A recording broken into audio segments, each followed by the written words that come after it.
গল্প, তুমি অন্য কারোর সঙ্গে বেঁধো ঘর। লেখিকা মিমি রহমান। ভালোবেসে বিয়ে করা স্বামী বিয়ের 3 বছর পর অন্য একজন নারীকে বিয়ে করে আমার সাজানো সংসারেই নিয়ে এসেছে। কথাটা অন্যরকম, তাই না? কিন্তু এটাই সত্যি। আমি, রিবা, আর আমার স্বামী, স্বপন। আজ থেকে 3 বছর আগে আমি আর স্বপন পালিয়ে এসেছিলাম, দুজন দুজনকে ভালোবেসে সারা জীবন একসাথে থাকবো বলে। কিন্তু হঠাৎ সব কেমন যেন শেষ হয়ে গেল। আমরা দুজনেই ছিলাম মধ্যবিত্ত পরিবারের সন্তান। স্বপন তার বাবা মায়ের একমাত্র আদরের ছেলে। স্বপনরা মধ্যবিত্ত হলেও তার জীবনটা ছিল খুব সুখের। আর আমার জীবনটা ছিল পুরোই তার উল্টো। আমার বয়স যখন 5 বছর, একটা দুর্ঘটনায় আমার মা মারা যায়। এর কিছুদিন পরই আমার বাবা আরেকটি বিয়ে করেন। কিন্তু কথায় আছে, না পর কখনোই আপন হয় না। বাবা যাকে দ্বিতীয়বার বিয়ে করে এনেছিল, সে কখনো আমার মা হতে পারেনি, সারা জীবন সৎ মা হয়েই থেকেছে। একজন মেয়ে সৎ মায়ের ঘরে যেভাবে বড় হয়, আমিও সেভাবেই বড় হয়েছি। প্রতিদিন মানসিক অত্যাচার, প্রচুর কাজ আর অবহেলায় বড় হয়েছি। প্রথম প্রথম বাবা বাধা দিলেও কেন জানি না, ধীরে ধীরে বাবাও বদলে গেল। এত কিছুর মাঝে ইচ্ছা থাকলেও পড়াশোনাটা আর চালিয়ে যেতে পারিনি। তাই শুধু ক্লাস 8 পর্যন্ত পরেই পড়াশোনার ইতি টানতে হয়। এরপর বাবার দ্বিতীয় সংসারে একটা ভাই হয়েছিল। আমি ওকে অনেক ভালোবাসতাম। নাম রিফাত। রিফাত ও আমাকে তার নিজের বোনের মতোই ভালোবাসতো। কখনো সৎ বোন ভাবেনি। কিন্তু আমার সৎ মা রিফাতকে আমার সাথে বেশি মিশতে দিত না। সব সময় আমি তার সৎ বোন এইসব কুপরামর্শ দিত। কিন্তু রিফাত তার মায়ের কথায় পাত্তা দিত না। এভাবেই দিন কাটছিল। যখন আমার বয়স 17 বছর, তখন আমার পরিচয় হয় স্বপনের সাথে। একটু একটু কথা বলা, তারপর বন্ধুত্ব, আর তারপর বন্ধুত্ব থেকে প্রেম। স্বপনের আমার পারিবারিক পরিস্থিতি কিংবা আমার অল্প পড়াশোনা নিয়ে কোনো সমস্যা ছিল না, কারণ সে আমাকে ভালোবাসতো। স্বপন আমার থেকে বয়সে বেশি বড় না, 2 বছরের বড় ছিল। যখন আমাদের সম্পর্কের বয়স প্রায় 1.5 বছর, তখন আমাদের সম্পর্কের কথা জেনে যায় স্বপনের বাবা। আমাদের পরিবার আমাদের সম্পর্কের কথা জানার পর আমাদের অনেক কষ্ট করতে হয়। আমাকে আমার সৎ মা আর বাবা অনেক মারে, কারণ আমার সৎ মা আমাকে এখনই বিয়ে দিতে চায় না। নইলে ওনার সংসার সামলাতে অনেক কষ্ট করতে হবে।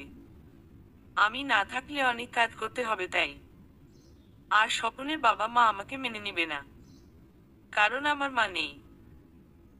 সৎ মায়ের ঘরে থাকি। ওনাদের ছেলে শিক্ষিত আর আমি পড়াশোনা করিনি।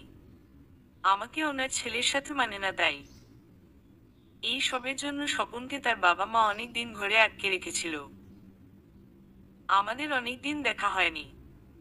প্রায় দিন কয়েক পর হঠাৎ স্বপন আমার সাথে দেখা করে আর বলে আমাদের পালিয়ে যাওয়ার কথা। আমি প্রথম রাজি হইনি। কিন্তু তখন যদি রাজি না হতাম, তাহলে স্বপনকে হারিয়ে ফেলতাম। তাই আমিও রাজি হয়ে যাই। এর কিছুদিন পরই আমরা দুজনে পালিয়ে যাই। আমরা রাজশাহী থেকে পালিয়ে ঢাকা চলে আসি। আসার সময় স্বপন কিছু টাকা ম্যানেজ করেছিল, আর আমি আমার মায়ের রেখে যাওয়া কিছু গয়না নিয়ে এসেছিলাম এই নতুন শহরে জীবনটাকে সুন্দর করে গুছাতে। ঢাকা এসেই আগে আমরা বিয়ে করি। কিছুদিন পর স্বপন একটা চাকরির ব্যবস্থা করলে আমাদের সংসারটা সুন্দর করে সাজাতে শুরু করেছিলাম। আমরা গত 3-3টা বছরে একটু একটু করে খুব সুন্দর করে সাজিয়েছি আমাদের সুখের সংসার। কিন্তু প্রায় 2-3 মাস আগে স্বপন তার বাবা মাকে খুব মিস করছিল। তাই আমি তাকে বলেছিলাম সে যেন তার বাবা মায়ের সাথে যোগাযোগ করে। এরপর স্বপন তার বাবা মায়ের সাথে যোগাযোগ করে দেখা করলে ওনারা স্বপনকে ক্ষমা করে দেন আর বলে ওনারা আমাদের মেনে নিয়েছেন। এরপর আমরা স্বপনের বাবা মাকে আমাদের ছোট্ট সংসারে দাওয়াতও করেছিলাম, ওনারা এসেছিলেন। এরপর থেকেই স্বপনের সাথে তার বাবা মায়ের সম্পর্ক আবার আগের মতোই হয়ে যায়। স্বপন প্রায় সময় তার বাবা মায়ের কাছে যেত, তাদের কাছে 1-2 দিন থাকতো।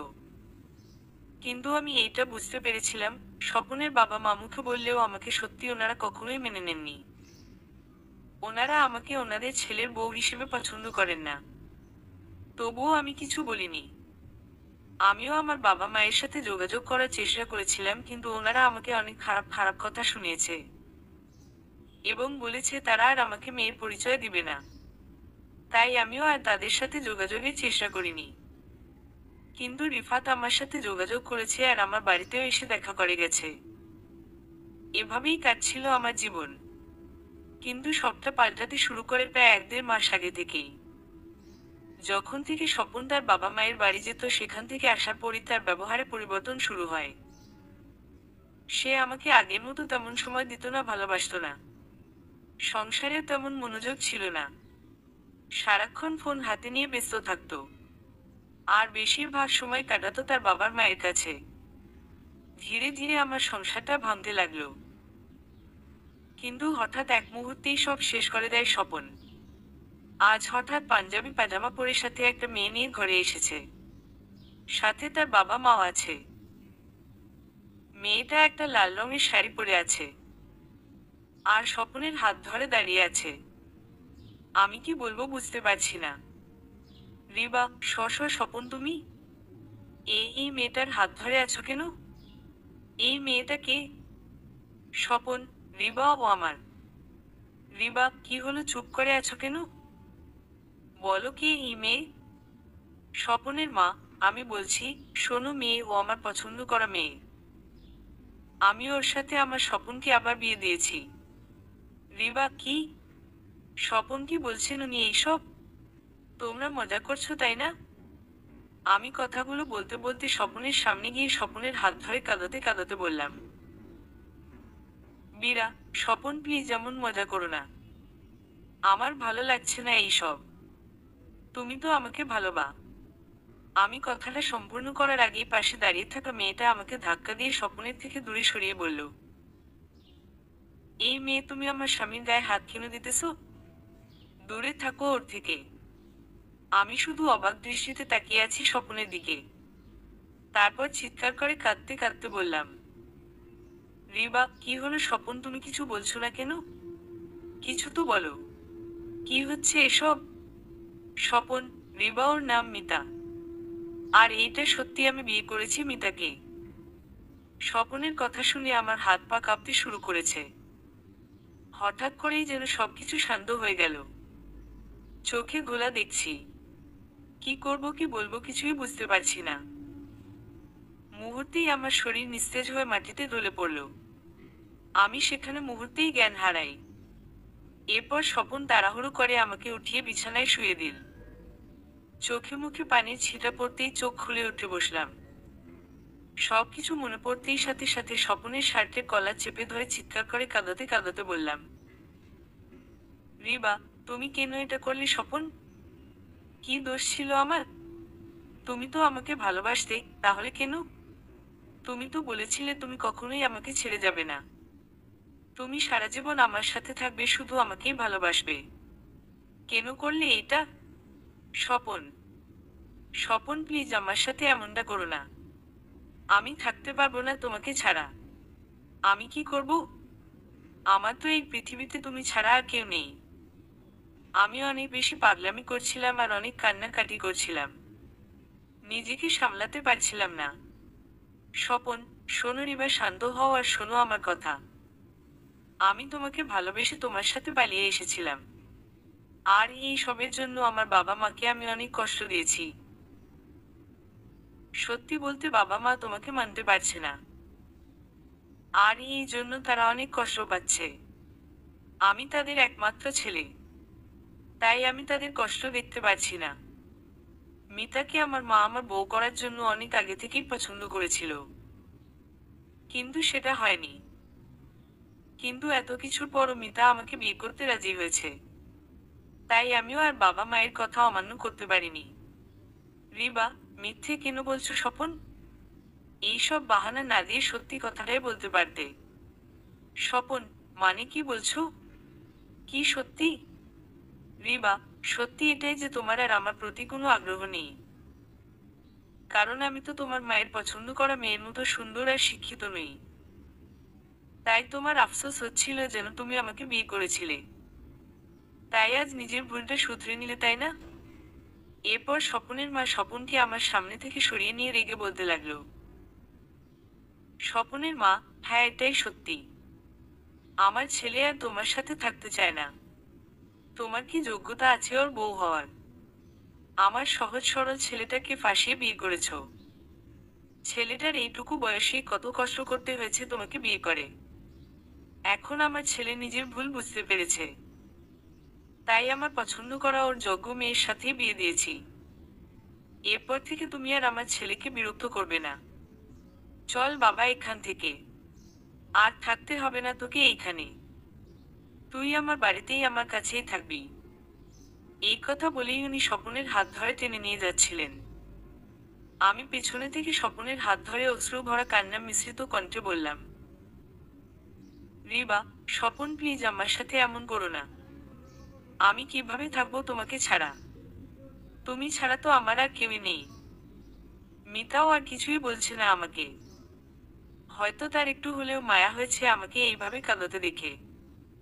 স্বপনের মা: চল বাবু এখান থেকে, এই মেয়ের দিকে তাকাস না, নইলে আবার জাদু করে তোকে ফাঁসাতে চাইবে। স্বপনের চোখ দেখে বুঝতে পারলাম তারও হয়তো আমাকে দেখে একটু মায়া হয়েছিল। কিন্তু মায়ের কথা শুনে যেন তার সেই মাটা আবার কেটে গেল। তার মা তাকে হাত ধরে টানতে টানতে নিয়ে চলে গেল। সবাই বেরিয়ে গেল আমার ঘর থেকে। আমি তাদের যাওয়ার দিকে তাকিয়ে আছি। কেটে গেছে 2 দিন। আমার খিদে আর ঘুমের কষ্ট কিছু যেন অনুভব হচ্ছে না। একটা জীবন্ত লাশের মতোই কেটে গেল 2 দিন। পাশের ঘরের ভাবি সবকিছুই জেনেও নিয়েছিলেন সেদিন আমার ঘরে। এই 2 দিন ভাবি আমাকে অনেকবার সান্ত্বনা দিয়েছে, খাবার খাওয়ানোর চেষ্টা করেছে, কিন্তু আমি খেতে পারিনি। দিন শেষে আমি আবার এই ঘরে একা। ভাবি রাতে ওনার ঘরে চলে গেলে আমি শুধু চেয়ে থাকি আমার সাজানো সংসারের দিকে। 3টা বছরে তৈরি করা আমার এত সুখের সংসারটা যেন এক মুহূর্তেই ভেঙে গুড়িয়ে গেল। এখন রাত প্রায় 1টা। আর থাকতে পারছি না এই ঘরে। চোখের সামনে যেন ছবির মতো ফুটে উঠছে স্বপনের সাথে কাটানো সেই মুহূর্তগুলি। কান্নায় চোখে পানি ধরে রাখতে পারছি না। হঠাৎ যেন দম বন্ধ হয়ে আসছে। নিজেকে যেন অন্য এক জগতে মনে হচ্ছে। তাই আর কিছু ভাবতে না পেরে বেরিয়ে এলাম ঘর থেকে। আনমনেই হেঁটে যাচ্ছি। কোথায় যাচ্ছি, কেন যাচ্ছি কিছু ভাবনায় আসছে না। ভাবছি শুধু সেই সুখের মুহূর্তগুলির কথা। হাঁটতে হাঁটতে হঠাৎ অনুভব করলাম হয়তো বড় কোনো কিছুর সাথে ধাক্কা লেগে ছিটকে গিয়ে পড়লাম দূরে কোথাও। খেয়াল করতেই দেখলাম আমি পড়ে আছি রাস্তার একপাশে।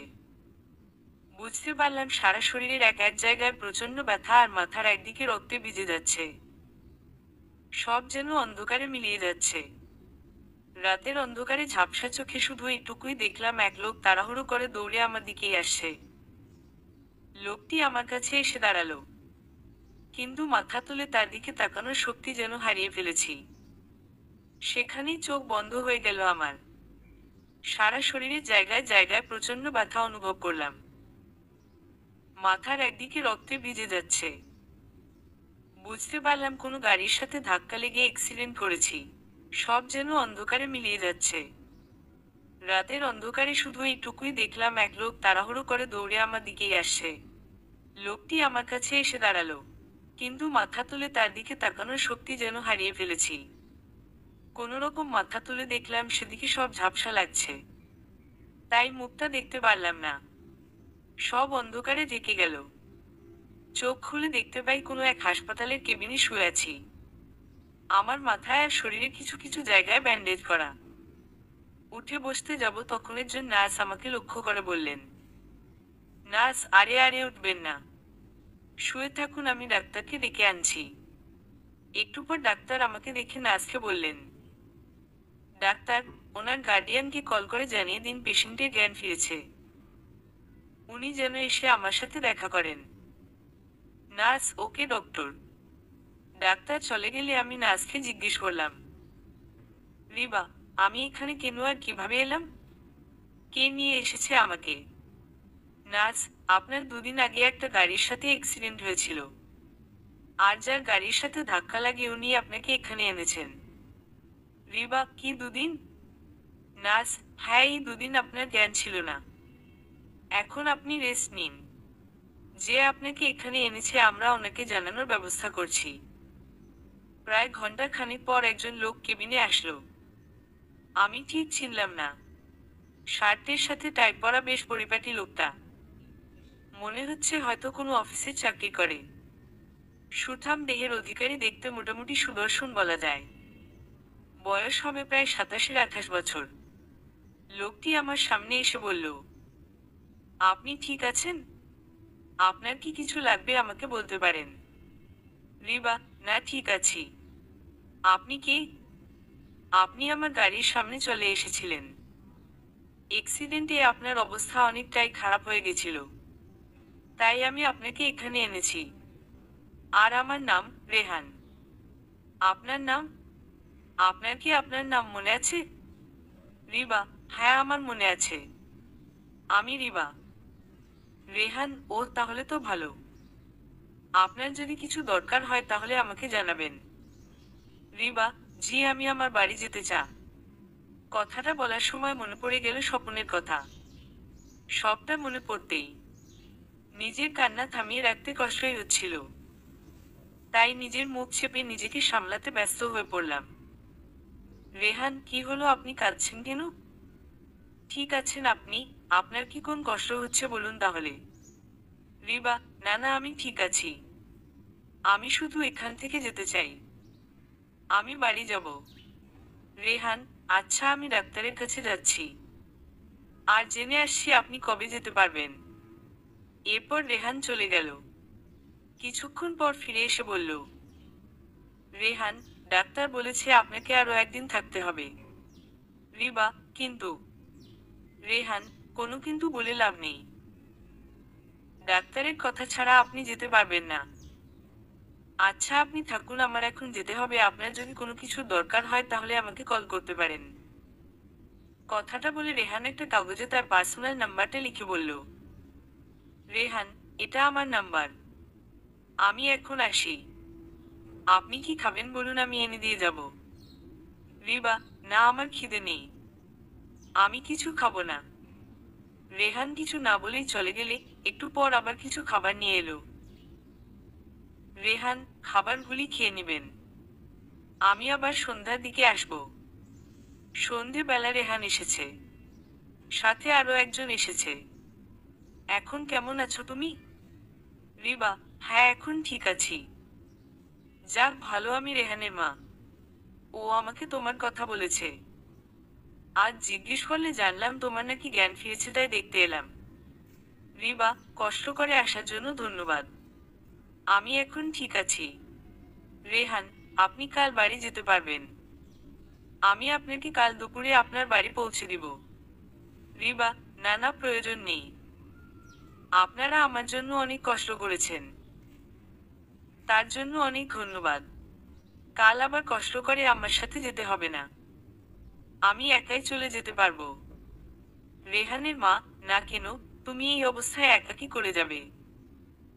আমার বাবু তোমাকে পৌঁছে দিয়ে আসতে পারবে। একা যেতে হবে না।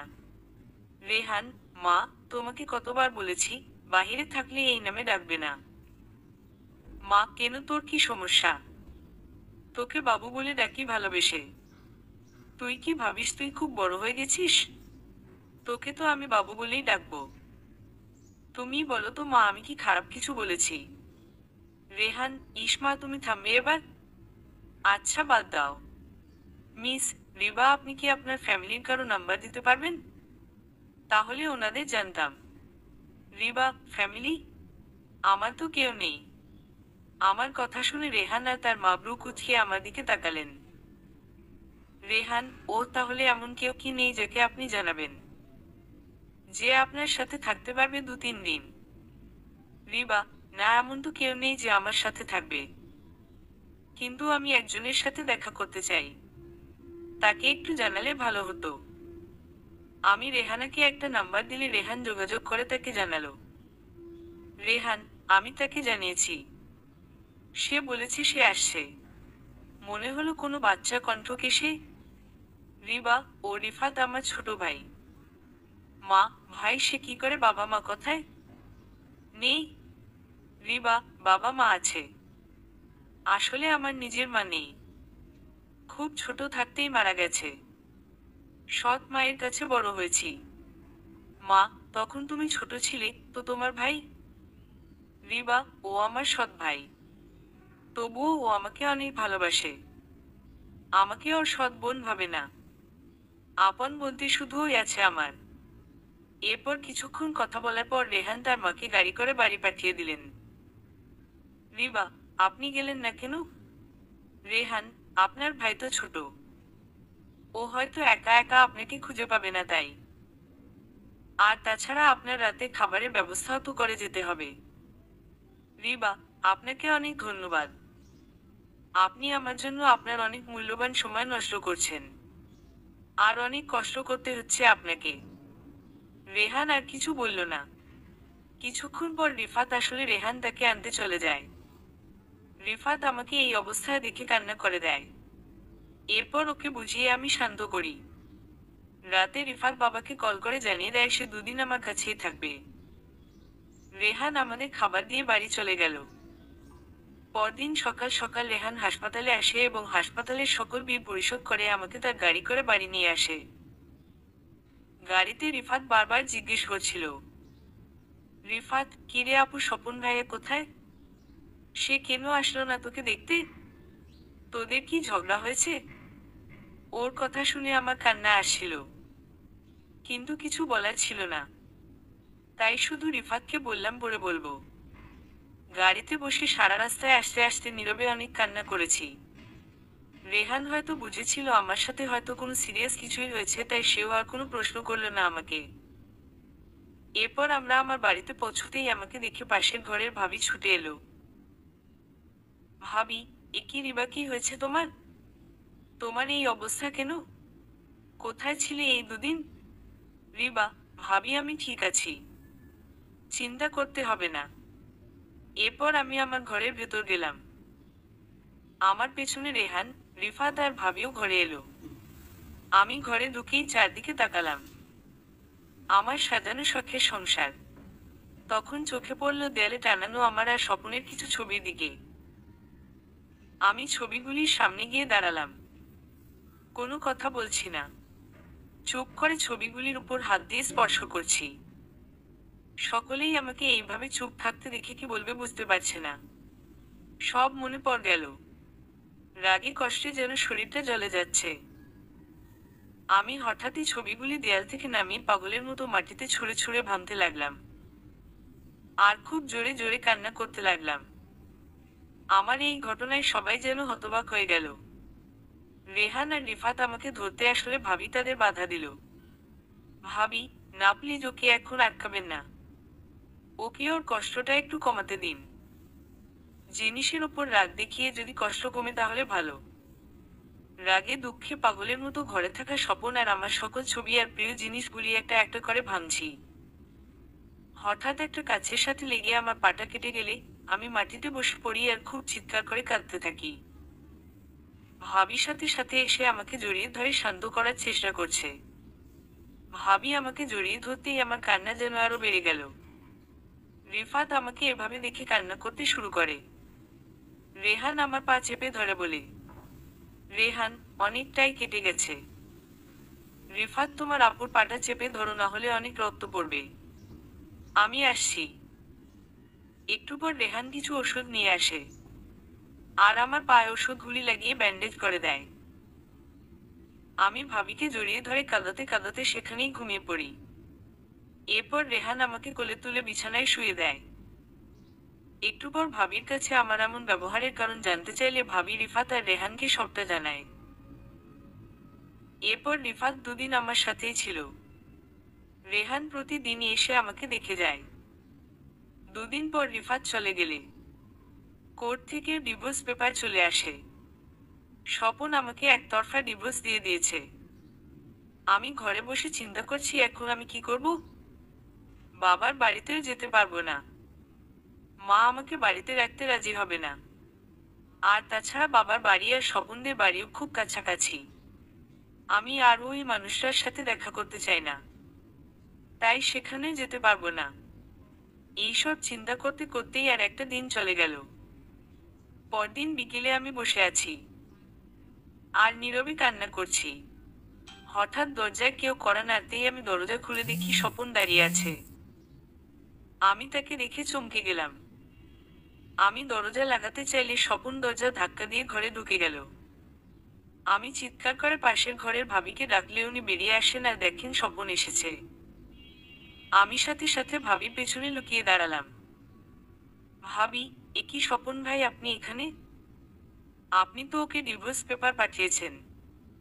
আপনাদের ডিভোর্স হয়ে গেছে, তাহলে আবার কেন এসেছেন? স্বপন, ওর অ্যাক্সিডেন্ট কিভাবে হলো? রিবা, তুমি কি ইচ্ছে করে এইটা করেছো?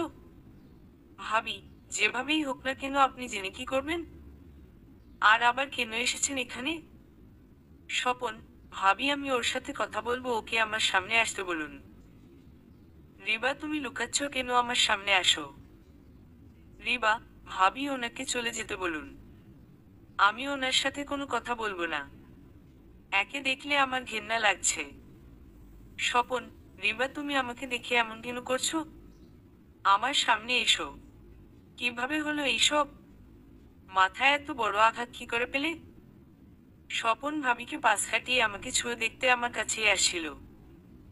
তখন আমি তাকে ধাক্কা দিয়ে সরিয়ে দিই। রিবা, কি সমস্যা কি আপনার, কেন এসেছেন এখানে? এখন কি চাই আপনার? হঠাৎ আবার আমার প্রতি আবেগ আসলো কি করে? আমার কথার মাঝেই রেহান আর তার মা ঘরে ঢুকে দেখে আমি খুব রেগে রেগে কথা বলছি। রেহানের মা, কি হয়েছে রিবা? কে এই ছেলে? রেহান, মা উনি সেই লোক। রেহান স্বপনকে দেখেই চিনতে পারে, কারণ সে ফটোতে স্বপনকে দেখেছিল। ভাবি, ভালো হয়েছে রেহান ভাই আপনি এসেছেন। উনি দুদিন আগে রিবাকে ডিভোর্স পেপার পাঠিয়েছেন। এখন আবার হঠাৎ জোর করে রিবার সাথে কথা বলতে চাইছে। রেহান, মিস্টার স্বপন, আপনি তো ওনাকে ডিভোর্স দিয়ে দিয়েছেন, তাহলে আবার কেন ওনাকে বিরক্ত করছেন? স্বপন, আপনি কে? আর আপনার সাথে ওর কি সম্পর্ক? রেহান, আমার পরিচয় আপনার না জানলেও হবে। আপনি বলুন, এত কিছুর পরও আপনি আবার কেন এনাকে বিরক্ত করছেন?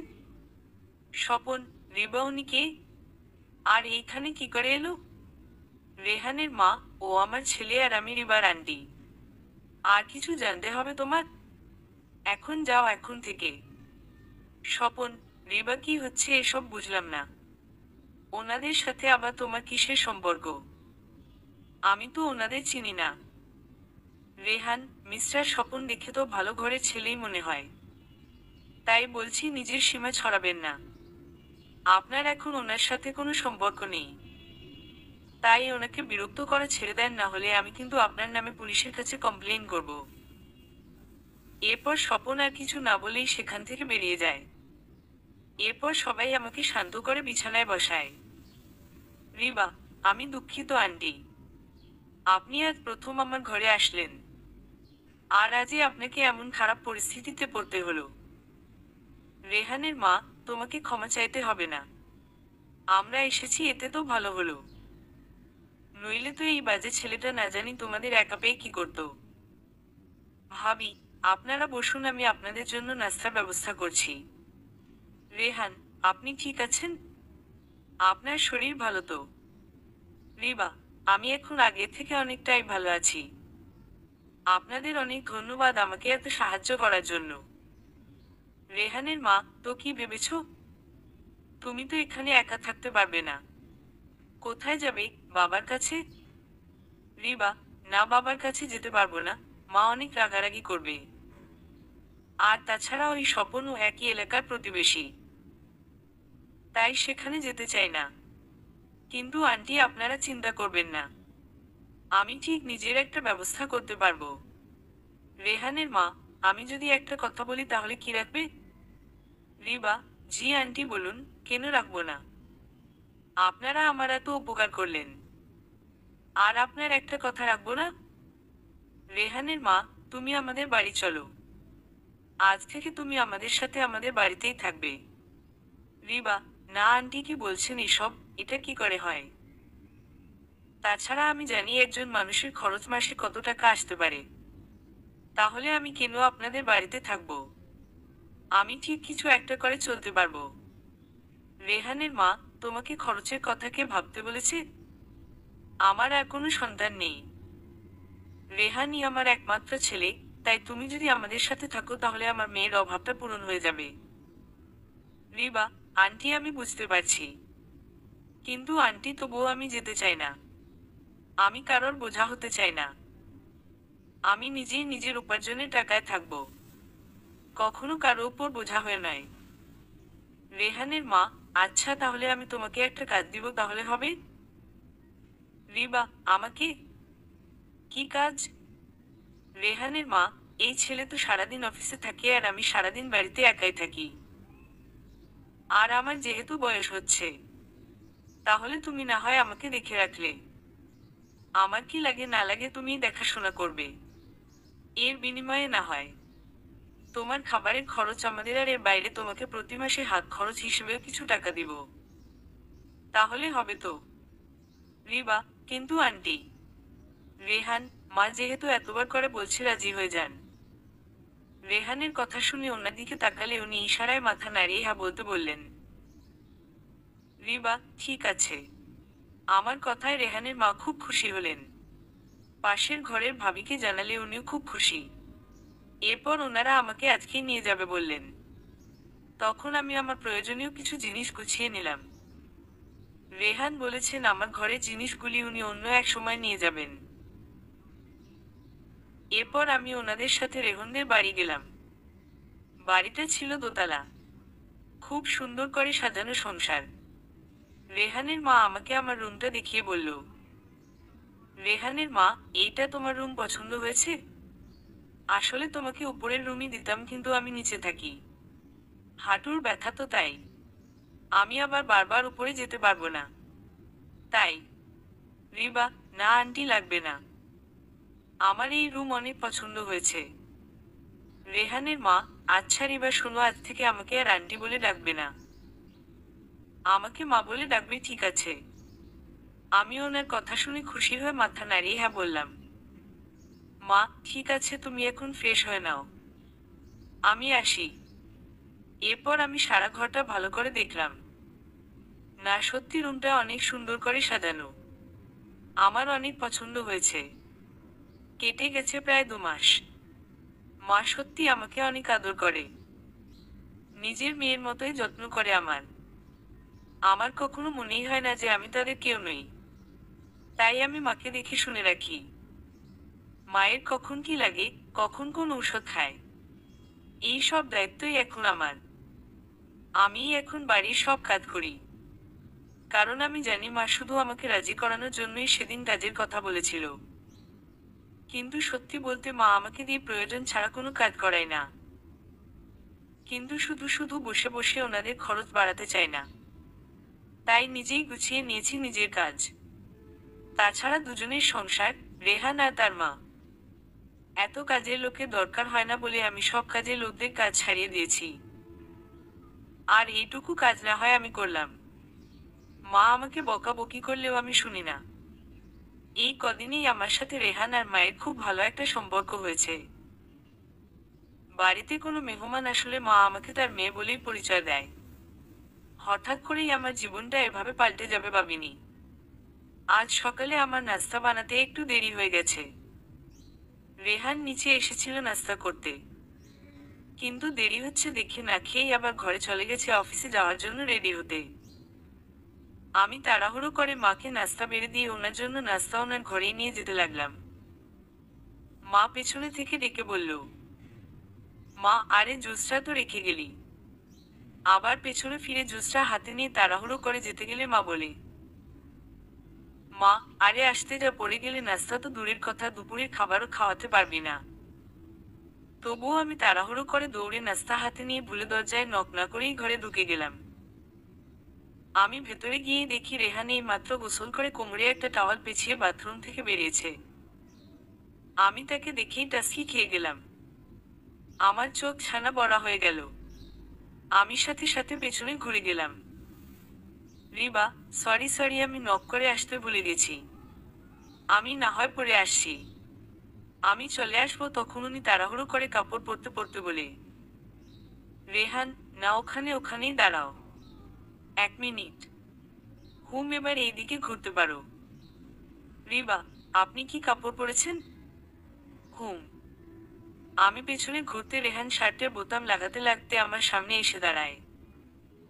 উনি আমার কপালে ওনার এক আঙুল দিয়ে ধাক্কা দিয়ে বলে, রেহান, ম্যাডাম, আমি একটা ছেলে, তাই আমার রুমে আসার আগে নক করে আইসেন। রিবা, আমি তাড়াহুড়োতে ভুলে গেছিলাম। রেহান, হুম বুঝলাম, কিন্তু এখন আমার হাতে সময় নেই নাস্তা খাওয়ার, আমাকে তাড়াতাড়ি যেতে হবে। রিবা, সরি, আসলে আজ উঠতে একটু দেরি হয়ে গেছে তাই। প্লিজ খাবারটা খেয়ে নেন। না খেয়ে যাবেন না। রেহান, দেরি হয়েছে বলে কি আমি কিছু বলেছি নাকি? সমস্যা নেই, একদিন না খেলে কিছু হয় না। রিবা, না খেয়ে যাবেন, না হলে যেতে দিব না। রেহান, আমার হাতে সময় নেই, আর এতই যদি চিন্তা হয় তাহলে তুমিই খাইয়ে দাও। রিবা, কি আমি? রেহান, দেরি করেছো, এটা তোমার দোষ, তাই খাওয়াতে হলে আর একটু কষ্ট করতে তো হবেই। রিবা, আচ্ছা। রেহান রেডি হচ্ছে আর আমি তাকে একবার দুবার করে খাইয়ে দিচ্ছি। তখন হঠাৎ রেহান আমার সামনে একটা বক্স এগিয়ে ধরল। রিবা, কি এটা? রেহান, সেদিন মার্কেটে তোমার এই জিনিসটা পছন্দ হয়েছিল, কিন্তু তুমি সেটা নাওনি। আমি বক্সটা খুলে দেখি আমার পছন্দের একটা ঘড়ি। রিবা, আপনি কি করে জানলেন এটা আমার পছন্দ? রেহান, এমনি। এরপর সে আবার আমার সামনে একটা চকলেটের প্যাকেট এগিয়ে দিল। রেহান, কাল রাতে আসতে দেরি হয়ে গেছিল, তখন তুমি ঘুমিয়ে গেছিলে, তাই আর ডাকিনি। চকলেটটা দেখে আমার মুখটা কালো হয়ে গেল। আমি চকলেট আর ঘড়িটা নিয়ে ওনার ড্রেসিং টেবিলের উপর রেখে একটু রাগ দেখিয়ে বললাম, রিবা, আপনাকে না বলেছি আমার জন্য আপনি কিছু আনবেন না, তাহলে বারবার কেন এমন করেন? এই 2 মাসে রেহানের ব্যবহার আর কথাবার্তায় অনেকটাই পরিবর্তন হয়েছে। আমার চকলেট পছন্দ জানার পর থেকেই রেহান প্রতিদিন আমার জন্য একটা করে চকলেট এনে দেয়। আবার মাঝে মাঝেই আমার সাথে ফ্লার্ট করে কথা বলে, আমার ছোট ছোট বিষয়গুলি লক্ষ্য করে, যত্ন করে। কিন্তু আমি এইসব কিছু এড়িয়ে থাকার চেষ্টা করি, কারণ আমি বুঝতে পারছিলাম উনি হয়তো আমাকে পছন্দ করতে শুরু করেছে, কিন্তু এইটা সম্ভব না। উনি আবেগে হয়তো নিজেকে সামলাতে পারছে না, কিন্তু আমার তো আর নিজের জায়গা ভুলে গেলে চলবে না। রেহান হয়তো আমাকে মনে মনে পছন্দ করে, কিন্তু আমার তো আর নিজের জায়গাটা ভুলে গেলে চলবে না। এইটা কখনোই সম্ভব না।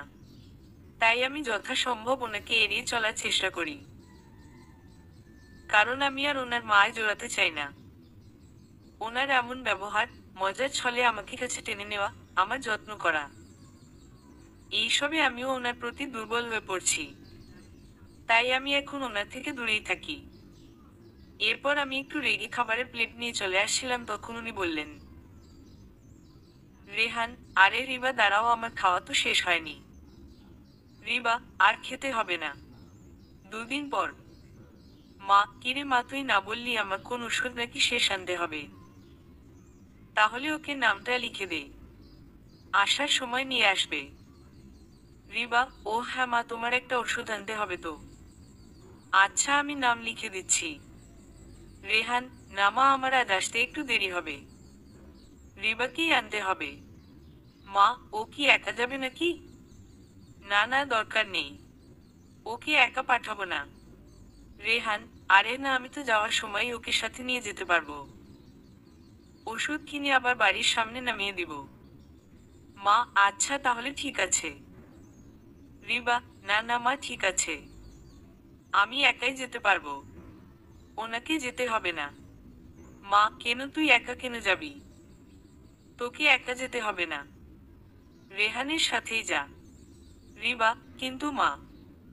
মা, যা যা, তাড়াতাড়ি রেডি হয়ে আয়, নইলে আবার দেরি হয়ে যাবে। কি আর করার, না চাইতে যেতে হলো। ওষুধ কিনে এসে গাড়ি থেকে নামতে গেলেই দেখি গাড়ির দরজা লক করা। রিবা, কি হলো, দরজা লক কেন করেছেন? রেহান, সমস্যা কি তোমার? কিছুদিন ধরেই দেখছি তুমি আমাকে ইগনোর করছো, কারণ কি? রিবা, আমি আপনাকে কেন এড়িয়ে যাব? দরজা খুলুন, দেরি হচ্ছে আমার। রেহান তার সিট বেল্ট খুলে আমার একটু কাছে এসে আমার হাত ধরে বলে, রেহান, রিবা তুমি কি ভয় পাচ্ছ? তুমি কি ভাবছো মা আমাদের মেনে নেবে না? রিবা, রেহান আপনি কিসব বাজে বাজে কথা বলছেন? আর কেনই বা বলছেন? ছাড়ুন আমার হাত, আমার দেরি হয়ে যাচ্ছে।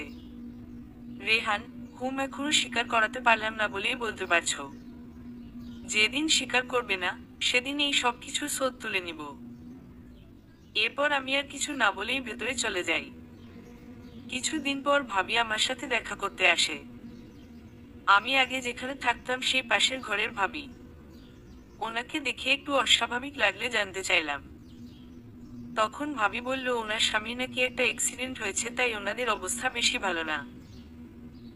মন খুব খারাপ, তাই আমার সাথে দেখা করতে এসেছে। আমি কোনো কিছু আর ভাবলাম না। আমার কাছে মায়ের দেওয়া কিছু জমানো টাকা ছিল, আমি সেই টাকাগুলি ভাবির হাতে তুলে দিই। ভাবি, এটা কি করছো রিবা? আমার টাকা লাগবে না।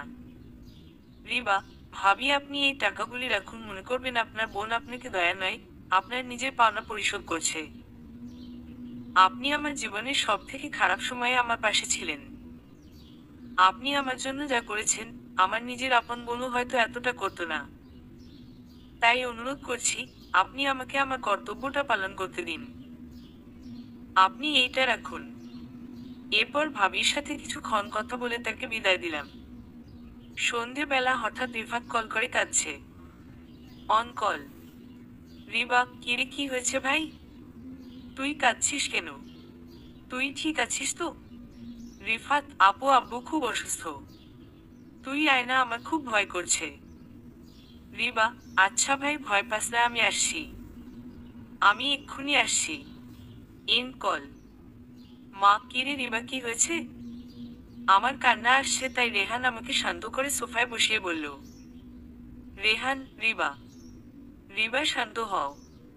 কি হয়েছে আমাদের বলো। রিবা, আমার বাবা, বাবা নাকি খুব অসুস্থ, রিফাত আমাকে যেতে বলল। ও অনেক কাঁদছে। রেহান, আচ্ছা তুমি কান্না করো না। আমরা এক্ষুনি যাব, তুমি চিন্তা করো না, সব ঠিক হয়ে যাবে। ওঠো ওঠো, রেডি হয়ে আসো। আমি নিয়ে যাচ্ছি তোমাকে। আমি রেডি হতে যাব, তখন মনে পড়ল আমরা দুজনেই চলে গেলে মা বাড়িতে একা থাকবে। তখন আমি বললাম, রিবা, মা মা বাড়িতে একা থাকবে কিভাবে? মা, শোনো মেয়ের কথা, এই সময় তোর আমার চিন্তা করতে হবে না। তোরা যা, আমি ঠিক সামলে নিতে পারবো। রিবা, না না, তোমাকে একা রেখে যাওয়া যাবে না। রেহান, আপনি কি প্রিয়াকে একটু কল করে আসতে বলবেন? প্রিয়া রেহানের ফুফাতো বোন। রেহান, আচ্ছা আমি প্রিয়াকে আসতে বলছি, আপনি গিয়ে রেডি হন, তারপর আমরা বেরিয়ে যাব। এরপর রেহান প্রিয়াকে আসতে বললে আমরা একটু পর বেরিয়ে যাই। প্রায় 2 ঘন্টা পর আমরা রাজশাহী পৌঁছাই। 3 বছর পর নিজের এলাকায় ফিরলাম। আমি বাড়িতে ঢুকতেই দেখি বাড়িতে অনেক ভিড়। আমাদের পাড়ার অনেকেই সেখানে এসেছে। আমাকে দেখে সবাই আমার দিকে তাকিয়ে আছে। আমি সেই সব উপেক্ষা করে চলে গেলাম ঘরে। রিফাত আমাকে দেখেই জড়িয়ে ধরে কেঁদে ফেলে। রিবা, কিরে ভাই কাঁদিস কেন? ভয় পাস না, আমি এসে গেছি তো, সব ঠিক হয়ে যাবে। বাবা কোথায়? এরপর আমি ভেতরে গিয়ে দেখি বাবা বুকে হাত দিয়ে জোরে জোরে নিঃশ্বাস নিচ্ছে। আর মা পাশে বসে কান্না করছে। আমি সাথে সাথে গিয়ে বাবাকে ধরলাম। বাবা, মারে তুই এসেছিস, আমাকে ক্ষমা করে দিস মা। আমি তোর সাথে অনেক অন্যায় করেছি। তুই আমাকে ক্ষমা করে দে। আমি বাবাকে ধরে কাঁদাতে কাঁদাতে রেহানকে বললাম, রিবা, রেহান প্লিজ কিছু একটা করো, আমার বাবার অনেক কষ্ট হচ্ছে। রেহান আমার কাছে এসে আমার হাত ধরে বলে, রেহান, কান্না করা বন্ধ করো, হাসপাতালে কল করেছি। অ্যাম্বুলেন্স আসছে। কান্না করো না। ওনার সামনে কান্না করা ঠিক না। শান্ত হও। একটু পর অ্যাম্বুলেন্স আসলে বাবাকে গাড়িতে উঠানো হয়। বাবার সাথে শুধু একজন যেতে পারবে, তাই মাকেই পাঠালাম। রিফাত আমাদের সাথে যাবে। বাবাকে অ্যাম্বুলেন্সে নিয়ে যাওয়ার সময় আমি মাটিতে বসে কান্না করে দিই। তখন রেহান আমাকে জড়িয়ে ধরে শান্ত করে আমার দুই গিলে হাত দিয়ে বলে, রেহান, রিবা কান্না বন্ধ করো। দেখো, রিবা আমার দিকে তাকাও। কিছু হবে না তোমার বাবার, চলো আমাদের এখন যেতে হবে, নইলে আঙ্কেলকে ভর্তি নিবে না। রিফাত, গাড়িতে বসো। রেহানের কথায় আমি উঠে দাঁড়ালাম। তখন হঠাৎ দেখি স্বপন আমার সামনে এসে দাঁড়ায়। স্বপন, রিবা, তোমার এই ছেলেটার সাথে এত কিসের ঘনিষ্ঠ সম্পর্ক? কে এই ছেলে যে তোমাকে এত লোকের সামনে জড়িয়ে ধরছে? রেহান, মিস্টার স্বপন, আমি আপনাকে আগেও সাবধান করেছি, আজকেও করছি। নিজের সীমা ছড়াবেন না। ভুলে যাবেন না আপনি নিজেই ওকে ডিভোর্স দিয়েছেন। বলেই রেহান আমার হাত ধরে টেনে নিয়ে গাড়িতে বসিয়ে গাড়ি স্টার্ট দিল। স্বপন আমাদের গাড়ির দিকেই রাগী দৃষ্টিতে তাকিয়ে আছে। কিছুক্ষণ পর আমরা হাসপাতালে এসে পৌঁছালাম। বাবাকে ভেতরে নিয়ে গেল। ওটি রুমে বাইরে আমরা সবাই অপেক্ষা করছি। মা এখনো কাঁদছে। রিফাত আমার হাত ধরে বসে আছে। আর রেহান গেছে ভর্তির ফর্ম করতে। ঘন্টা খানিক পর রেহান এসে বলে, রেহান, আঙ্কেলকে ভর্তি করা হয়ে গেছে, সকল নিয়ম কানুন কমপ্লিট। রিবা, টাকা পয়সা কেমন লেগেছে? রেহান, ওইসব নিয়ে তোমার ভাবতে হবে না। একটু পর ডাক্তার এসে জানালেন বাবার নাকি ছোট একটা হার্ট অ্যাটাক হয়েছিল, কিন্তু এখন উনি বিপদ মুক্ত। সবাই যেন একটু স্বস্তির নিঃশ্বাস নিল। বাবাকে ঘুমের ওষুধ দেওয়া হয়েছে, উনি কাল সকালের আগে উঠবেন না। তাই রেহান সবার জন্য রাতে খাবারের ব্যবস্থা করেছে। আমরা সবাই সারা রাত হাসপাতালেই ছিলাম। সকালে বাবার জ্ঞান ফিরলে সবাই বাবার সাথে দেখা করি। বাবা বারবার ক্ষমা চাইছে আমার কাছে, কিন্তু কেন জানি না রাগ করেও থাকতে পারছি না। আবার সবটা বুকে ক্ষমাও করতে পারছি না বাবাকে। বাবা যদি ছোট থেকে আমাকে একটু আদর দিয়ে রাখতো, আমাকে পড়ালেখা করানোর জন্য যদি একটু চেষ্টা করতো, তাহলে তো পারতই। কিন্তু না, উনি ওনার দ্বিতীয় বউয়ের কথায় আমাকে একটা লাঞ্ছিত এবং শিক্ষাহীন জীবন দিয়েছে। তাই তো আজ আমি সর্বহারা। ওনারা যদি আমাকে নিজেদের মেয়ের মতো করে রাখতো, তাহলে হয়তো স্বপন আর তার পরিবার আমাকে কখনো এইভাবে। যাই হোক, আমার ভেতরে যতই অভিমান থাকুক, আপাতত সেগুলো ভুলে স্বাভাবিক থাকার চেষ্টা করলাম। আর বাবার সাথে রেহানের পরিচয় করিয়ে দিলাম। রিবা, বাবা, উনি রেহান। আমি এখন ওনাদের বাড়িতেই ওনার মায়ের সাথে থাকি। তোমার হাসপাতালের সকল বিল উনিই দিয়েছেন। বাবা, তোমাকে অনেক ধন্যবাদ বাবা, আমার মেয়েটাকে দেখে রাখার জন্য। বাবা কাঁদতে কাঁদতে বলল, বাবা, আমি শুনেছি ওই স্বপন আমার মেয়েটাকে ঠকিয়েছে, আমার মেয়ের জীবনটা শেষ করে দিয়েছে। আমার মেয়েটা সারা জীবন কষ্ট করেছে, প্রথম আমার অবহেলার জন্য, এরপর এই স্বপন। রিবা, আচ্ছা ওইসব কথা এখন বাদ দাও। বাবা, তোমাকে অনেক শুক্রিয়া বাবা, আমার মেয়েটা একটা ঠিকানা পেয়েছে। আমি ওকে দেখেই বুঝতে পারছি ও তোমাদের কাছে ভালো আছে। বাবা, তুমি আমার মেয়েটাকে একটু দেখে রেখো। রিবা, বাবা, তুমি এমনভাবে কথা বলছো যেন আমি সরজীবন ওনাদের কাছেই থাকবো। শুধু শুধু এসব কেন বলছো? এসব কথা বলা বন্ধ করো। রেহান, আঙ্কেল ভুল কি বলছে? তুমি চাইলে তো আমি তোমার দায়িত্ব নিতে রাজি আছি, কিন্তু তুমি তো। রেহানের কথা শুনে বাবা, মা আর রিফাত অবাক হয়ে রেহানের দিকে একবার আমার দিকে তাকাচ্ছে। আর আমার তো মুখ হ্যাঁ হয়ে গেছে। এই লোক কি সব আজে বাজে কথা বলছে, তাও আবার আমার পরিবারের সামনে। আমি রেহানকে ধাক্কা দিয়ে সেখান থেকে সরিয়ে একটু দূরে এনে বলি, রিবা, এই সমস্যা কি আপনার? বাবার সামনে এইসব কি বলছেন? রেহান, কেন ভুল কি বললাম? আমি তো আমার মনের কথাটাই তোমার বাবাকে বোঝাতে চেয়েছি। ডাক্তার আর দুদিন বাবাকে হাসপাতালেই থাকতে বলেছে, তাই আমাদেরও থাকতে হবে। রেহানের মাকে কল করে জানিয়ে দিয়েছি আমাদের আরো 2-3 দিন থাকতে হবে। 2 দিন পর আমরা বাবাকে বাড়ি নিয়ে আসি। আমাদের বাড়িতে রেখেই রেহান বাজারে গেছে বাজার করতে। একটু পর পাড়ার অনেকেই এসেছে বাবাকে দেখতে। ওনারা বাবাকে দেখতে আসলেও এটা ভালো করেই বুঝতে পারছিলাম, পাড়ার সবাই বাবাকে নিয়ে কম, আমাকে আর রেহানকে নিয়ে সমালোচনা বেশি করছে। এইসব ভাবনার মাঝেই রেহান হাত ভরে বাজার নিয়ে বাড়িতে ঢুকে। সকলেই রেহানকে এত কিছু নিয়ে আসতে দেখে তার দিকেই তাকিয়ে আছে। রেহান হঠাৎ বাড়িতে এসে দেখে যে সবাই তার দিকেই তাকিয়ে আছে, তাই সে নিজেও একটু অপ্রস্তুত হয়ে পড়ে। আমি বিষয়টা বুঝতে পেরে রেহানের কাছে গিয়ে ওর হাত থেকে জিনিসগুলি নিয়ে সবার আড়ালে ফিসফিসিয়ে বলি, রিবা, ওনাদের দিকে আপনার তাকাতে হবে না, আপনি আসুন আমার সাথে। আমি জিনিসগুলো রান্নাঘরে রেখে ওনাকে আমার আগের ঘরটার সামনে নিয়ে বলি, রিবা, যান ভেতরে গিয়ে ফ্রেশ হয়ে আসুন। আর চিন্তা করবেন না, এই ঘরে কেউ আসবে না। এইটা আমার ঘর। রেহান, সত্যি এইটা তোমার ঘর? ওহো, দুষ্টু হেসে বলল। রিবা, কি করছেন সবাই দেখছে। এরপর আমি সেখান থেকে চলে এলাম।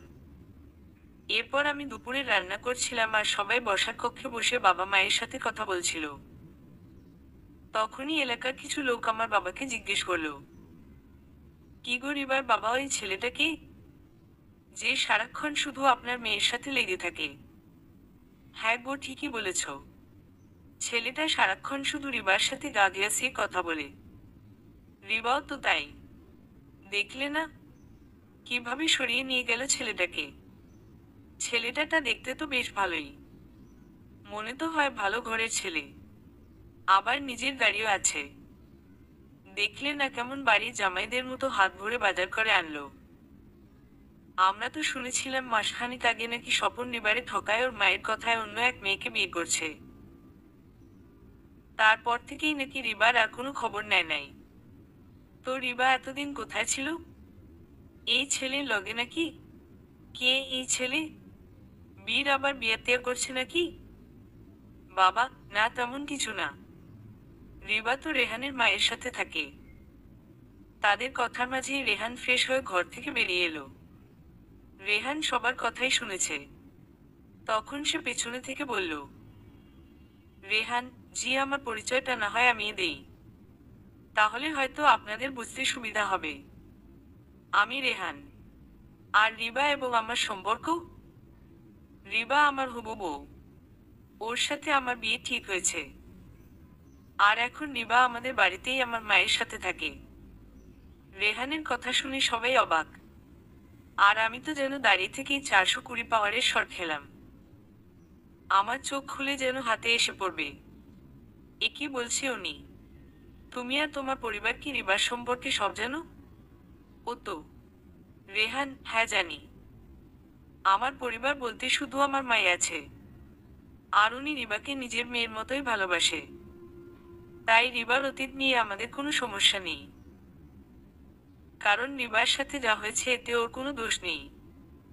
কিছুক্ষণ পর সবাই চলে গেলে তখন রেহান বাবার সাথে কিছু কথা বলে। রেহান, আঙ্কেল, আমার মনে হয় আপনাকে সব সত্যিটা জানানো উচিত। আমি রিবার অতীতের সম্পর্কে সবই জানি। এতে আমার কোনো আপত্তি নেই। আমি রিবাকে বিয়ে করতে চাই, কিন্তু আপনার মেয়ে রাজি হচ্ছে না। রিবা, এইসব কি যাতা বলছেন আপনি? বাবা, এমন কিছুই না। বাবা, মারে ছেলেটা তো ভালো, সবকিছু জেনে তোকে আপন করে নিতে চাইছে, তাহলে তুই কেন আপত্তি করছিস?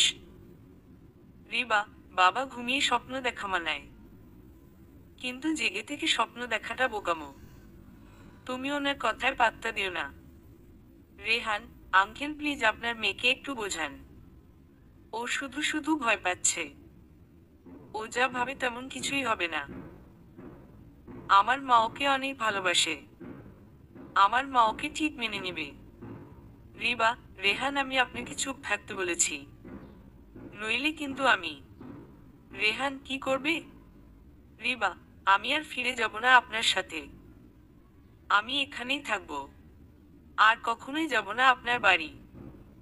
রেহান, ওকে সরি, আর কথা বলছি না। রিবা, ব্যাস, এই বিষয়ে আর একটাও কথা হবে না। এরপর আর এই বিষয় নিয়ে কেউ কোনো কথা বলেনি। আমরা আজকেই ফিরে যাব। অনেক দিন হলো মা একা বাড়িতে আছে। দুপুরে খাওয়া দাওয়া শেষে আমরা ফিরে আসার জন্য আমাদের সব জিনিস গোছাচ্ছি। হঠাৎ মনে হলো কেউ বাইরে খুব জোরে জোরে চিৎকার করে আমার নাম ধরে ডাকছে। আমরা সবাই ঘর থেকে বেরিয়ে এলাম।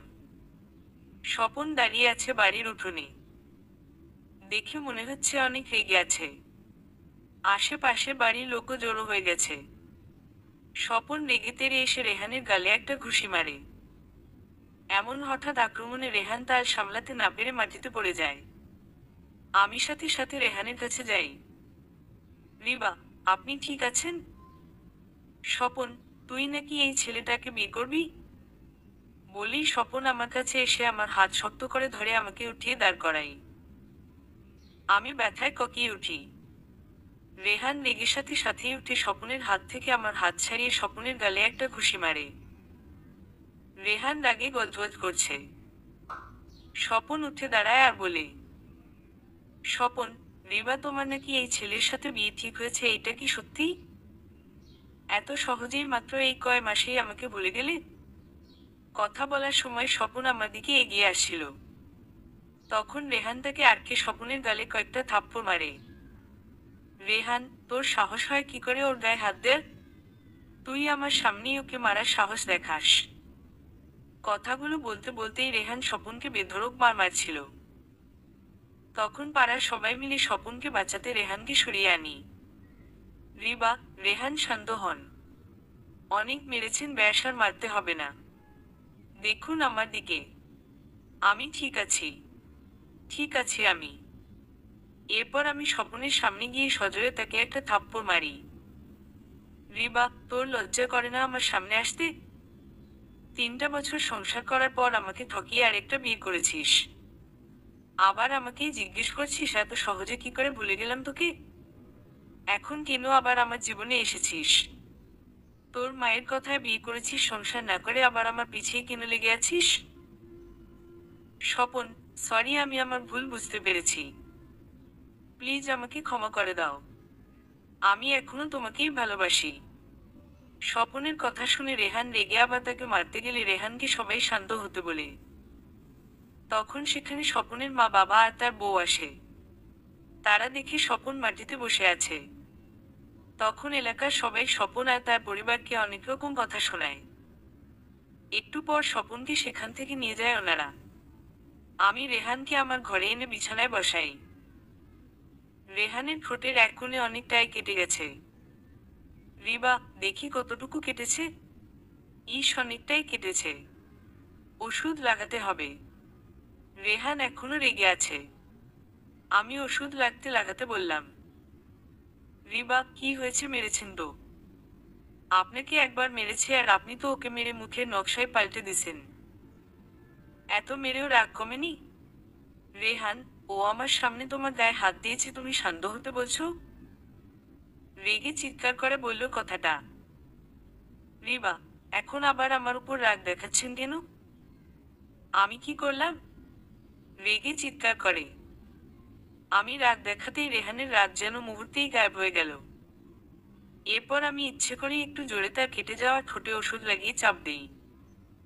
আহহ! তার কুকানো দেখে রেগে ভেঙচি কাটলাম। তখনই রেহান আমাকে অবাক করে দিয়ে হঠাৎ আমার ঠোঁটে একটা চুমু দিয়ে সরে গেল। আমি অবাক হয়ে সেখানেই বসে আছি। আর এই মুহূর্তে ঘটে যাওয়ার বিষয়টা নিয়ে ভাবছি। এরপর আমি রেগে রেহানের দিকে তাকালাম। রেহান, তুমি ব্যথা দিয়েছো তাই তার প্রতিশোধ নিলাম। আমি রেগে তার কাছে গিয়ে তার বুকে ঘুষি দেওয়ার চেষ্টা করছি। রেহান আমার হাত ধরে রেখেছে। একটু পর সে নিজেই আমার হাত ছেড়ে তাকে মারার সুযোগ করে দিল। আমি রেগে অনেকগুলি ঘুষি দেই তার বুকে। রাগ থামলে তার দিকে চেয়ে দেখি সে আমার দিকে তাকিয়ে মুচকি হাসছে। আমি লজ্জায় সরে আসতে চাইলে সে একটানে আমাকে তার বুকের সাথে মিশিয়ে জড়িয়ে ধরে। প্রথম নিজেকে ছাড়াতে চেষ্টা করলেও এরপর আর তাকে কিছু বললাম না। আমি চুপ করে দাঁড়িয়ে আছি। আর এভাবেই অনেকক্ষণ আমাকে জড়িয়ে ধরে দাঁড়িয়ে আছে রেহান। দুজনের নীরবতা ভেঙে রেহান বলল, রেহান, রিবা, একটা কথা বলবো? রিবা, হুম। রেহান, সেদিন যখন আমি প্রথম তোমাদের বাড়ি এসেছিলাম, তুমি তোমার বাবাকে জড়িয়ে ধরে কাঁদতে কাঁদতে আমাকে কি বলেছিলে? রিবা, আমি? মম, আপনাকে বলেছিলাম কিছু একটা করতে। রেহান, হ্যাঁ কিন্তু কিভাবে? রিবা, কিভাবে আবার বলে? মুখ দিয়ে। রেহান, আহা আমি যা শুনতে চাই তুমি সেটা বলছো না। রিবা, আমার মনে নেই। রেহান, তুমি বলেছিলে রেহান কিছু একটা করো। সেদিন তুমি আমাকে তুমি বলে ডেকেছিলে। রেহানের কথায় আমি তাকে ছাড়তে চাইলে রেহান আমাকে আরো শক্ত করে জড়িয়ে ধরলো। আমি তার বুক থেকে মাথা উঠিয়ে তার দিকে তাকালাম, তখন সে আমার চোখের দিকে চেয়ে বলে, রেহান, তুমি বলো আমাকে ভালোবাসো না? কিন্তু তুমি প্রতি মুহূর্তেই তোমার ব্যবহার আর কাজের মাধ্যমে আমাকে বুঝিয়ে দেও যে তুমিও আমাকে ভালোবাসো, যতটা আমি তোমাকে ভালোবাসি। তার কথা শুনে তাকে ধাক্কা দিয়ে নিজেকে ছাড়িয়ে নেই। রিবা, সম্পূর্ণটাই আপনার ভুল ধারণা। বলেই চলে যাওয়ার জন্য পেছনে ঘুরতেই উনি বলে, রেহান, যদি ভালোই না বাসো তাহলে এতক্ষণ আমি তোমাকে জড়িয়ে ধরেছিলাম। তুমি কিছু বললে না কেন? আমি তার কথায় উত্তর দিতে পারলাম না। ঘর থেকে বেরিয়ে এলাম। তাড়াহুড়ো করে নিজের ঘরে এসে দরজা লাগিয়ে দিলাম। আর ভাবতে লাগলাম, এই সব কি করছি আমি? না নারী বা নিজের মনটাকে সামলা। তোর দুর্বল হলে চলবে না। বাস্তব থেকে হারিয়ে যাস না।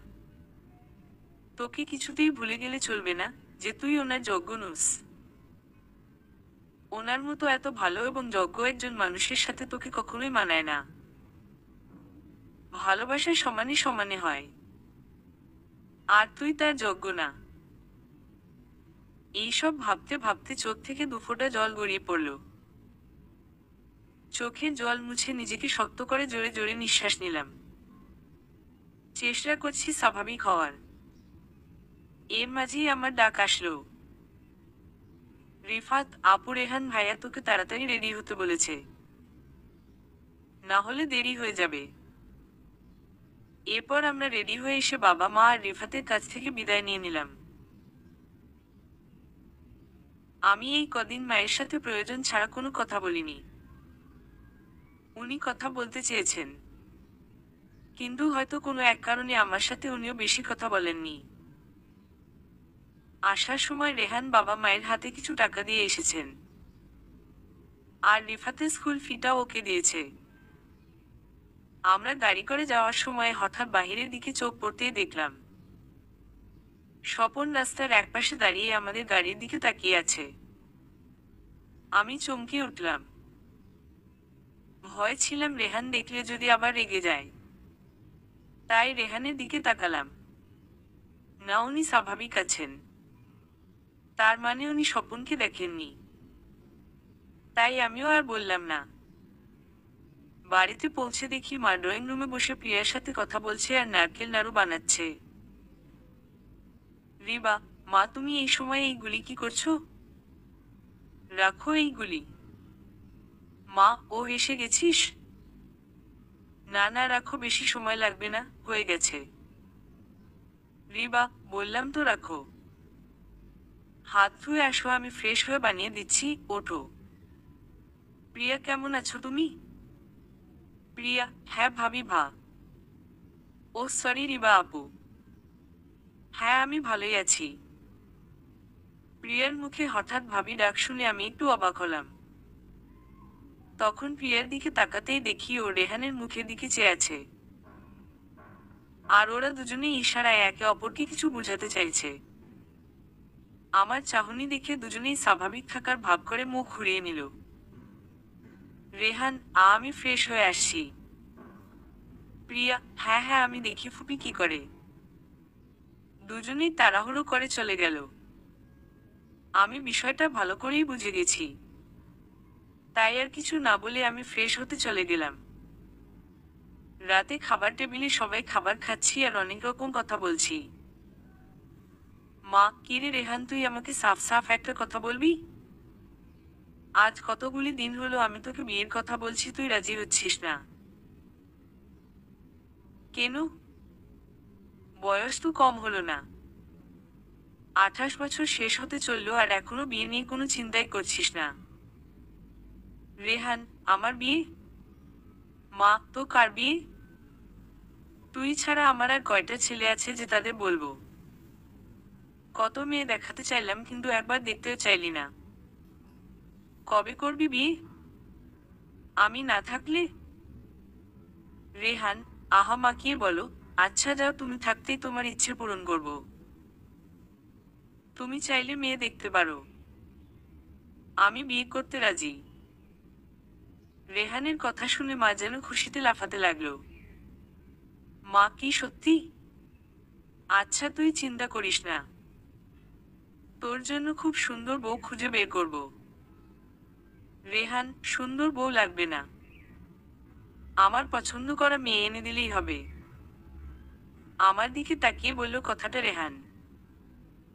মা সেটা খেয়াল না করলেও প্রিয়া ঠিকই খেয়াল করে। তখন দুজনেই একে অপরের দিকে চেয়ে মুচকি হাসে। আমি কি বলবো বুঝতে পারছি না। মা, ঠিক আছে, তোকে তোর পছন্দের বউই এনে দিব। রিবা, আর দেরি করে লাভ নেই, কি বলিস? কালকে থেকেই মেয়ে দেখা শুরু করে দিব। রিবা, হ্যাঁ? হুম। হুম। মা, তো কেমন মেয়ের পছন্দ বল? রেহান, মেয়ে রিবার মতো হলেও চলবে।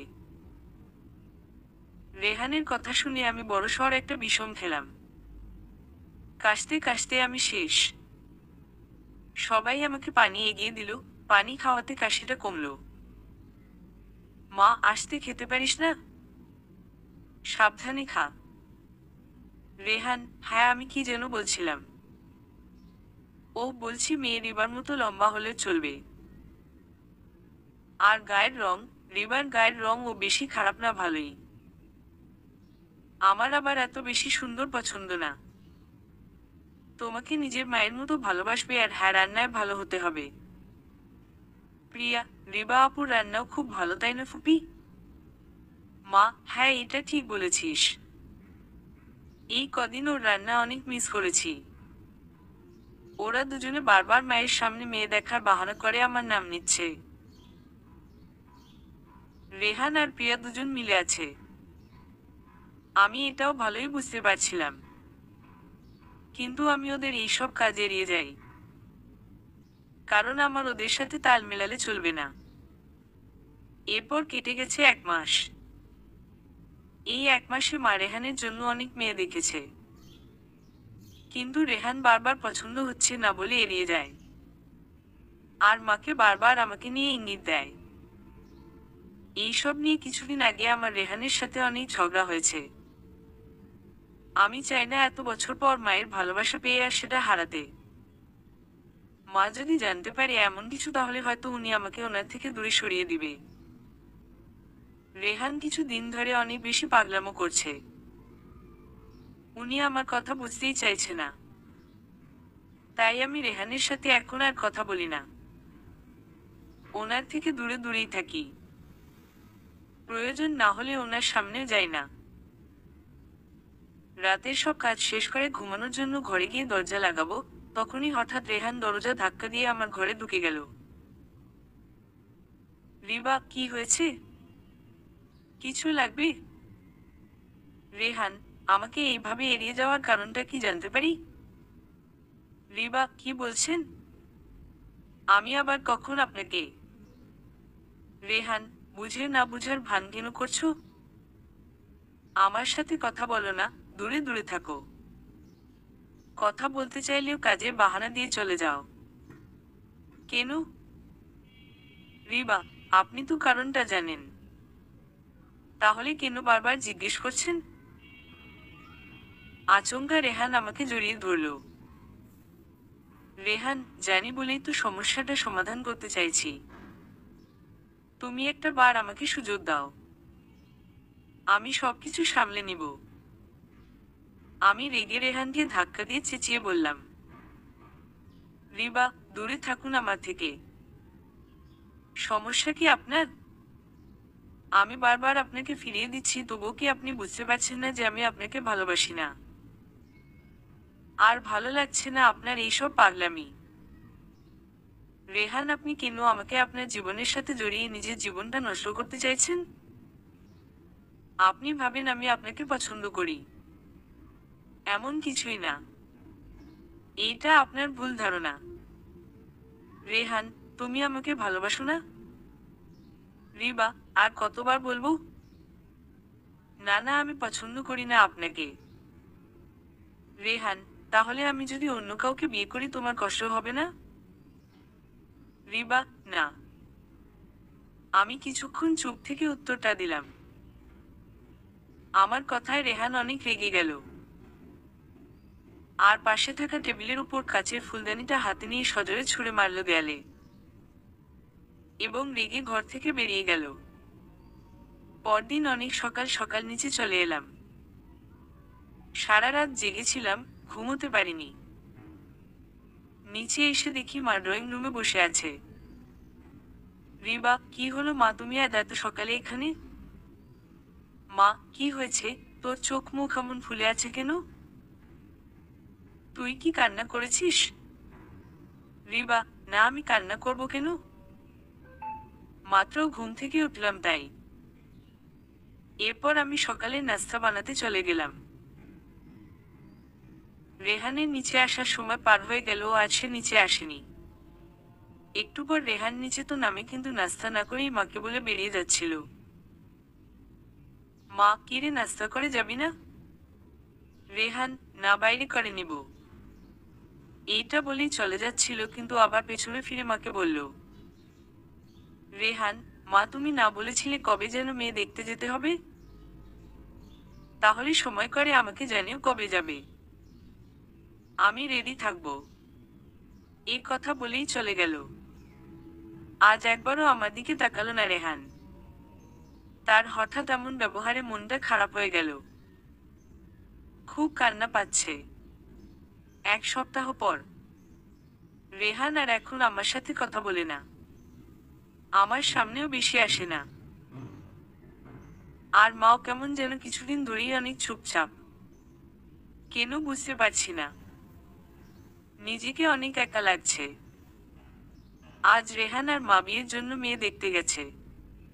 আমাকে যেতে বলেছে, কিন্তু আমি যাইনি। একা একা বসে বসে আনমনে এইসব ভাবছিলাম, তখন ডোরবেলটা বেজে উঠল। দরজা খুলে দেখি মা ও রেহান এসেছে। ওনারা হাঁপিয়ে এসেই সোফায় বসে পড়ল। আমি ওনাদের ঠান্ডা পানি দিলাম। মা, কিরে, কেমন দেখলি? মেয়ে পছন্দ হয়েছে? রেহান, আমি তোমাকে কালকে জানিয়ে দিব। পরদিন রেহান অফিসে যায়নি।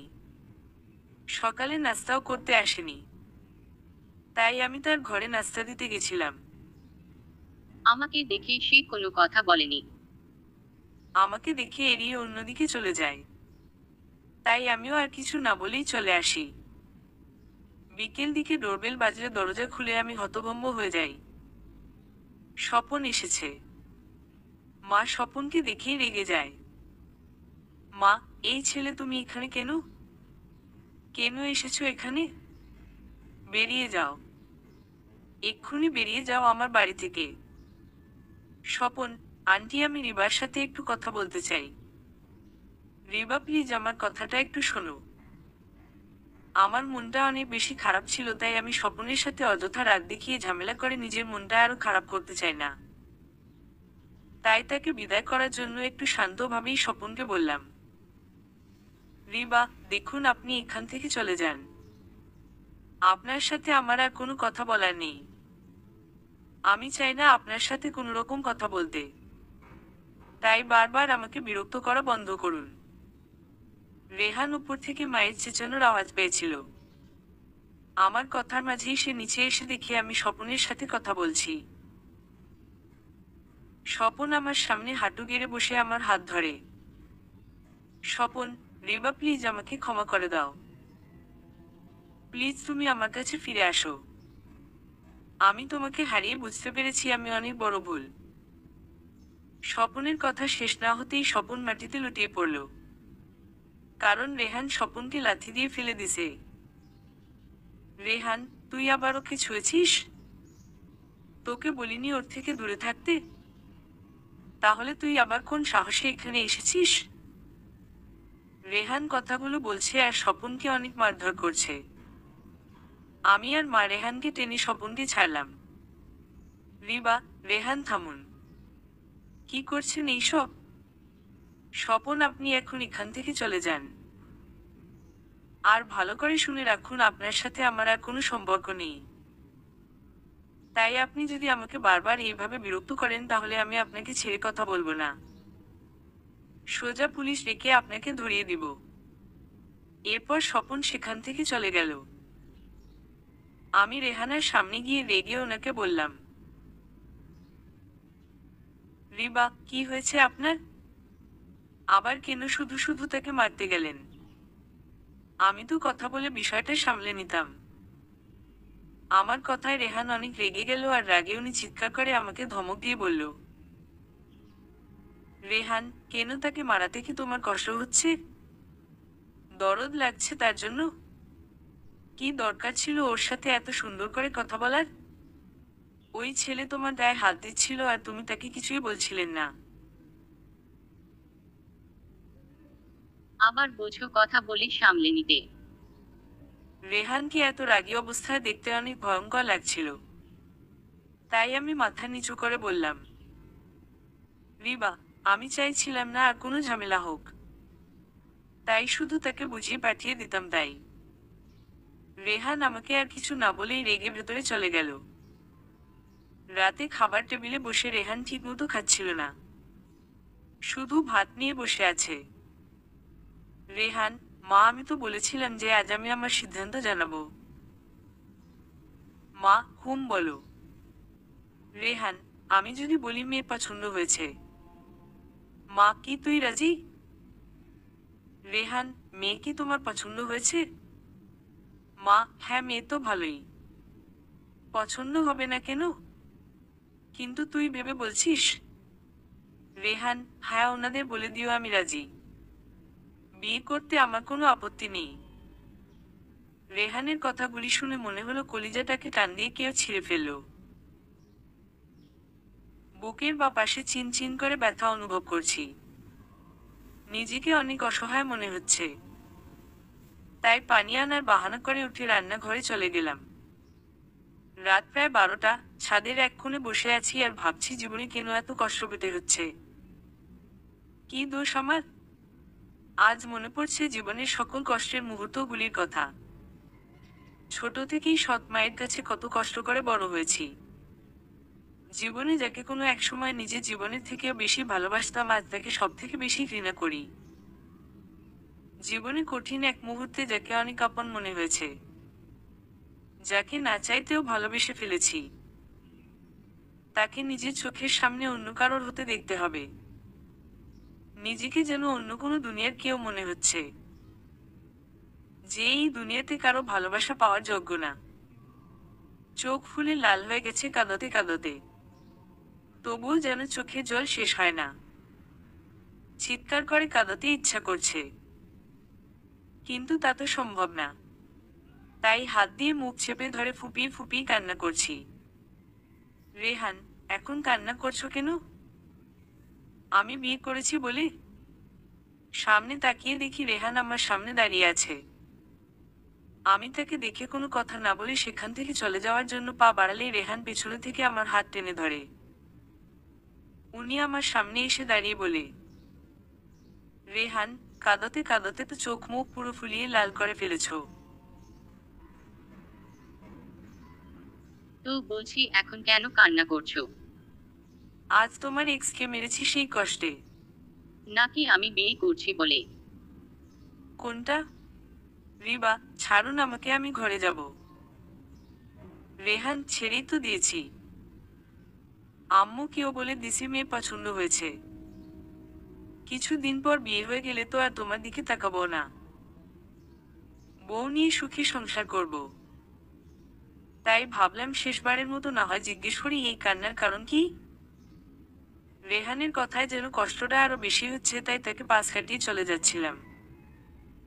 কিন্তু রেহান পেছনে থেকে আমার বাহু শক্ত করে জড়িয়ে ধরে বলে, রেহান, এই শয়তান মেয়ে, তোর কি ভয় হচ্ছে না আমাকে হারিয়ে ফেলার?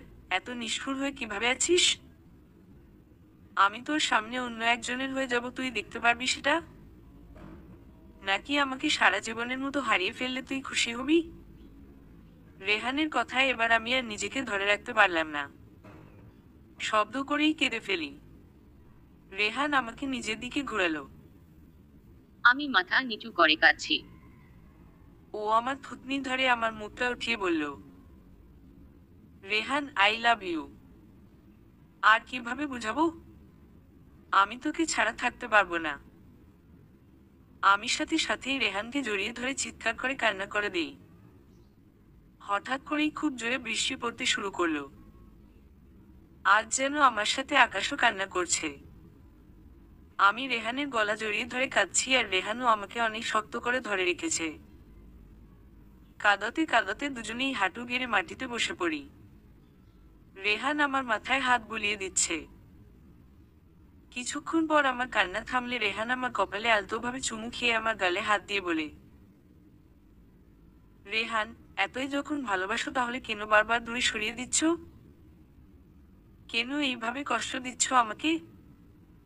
রিবা, তুমি আমার প্রথম ভালোবাসা। আমি তোমাকে এত কাছে পেয়ে হারাতে চাই না। প্লিজ আর বলো না তুমি আমাকে ভালোবাসো না। রিবা, রেহান, মানুষের জীবনের সব থেকে বড় ভুল কি জানেন? এমন কাউকে ভালোবেসে ফেলা যাকে কখনো পাওয়া সম্ভব না। রেহান, কেন? কেন সম্ভব না? অবশ্যই সম্ভব। তুমি শুধু আমাকে একটা বার সুযোগ দাও। আমি কথা দিচ্ছি আমি সব ঠিক করে দিব।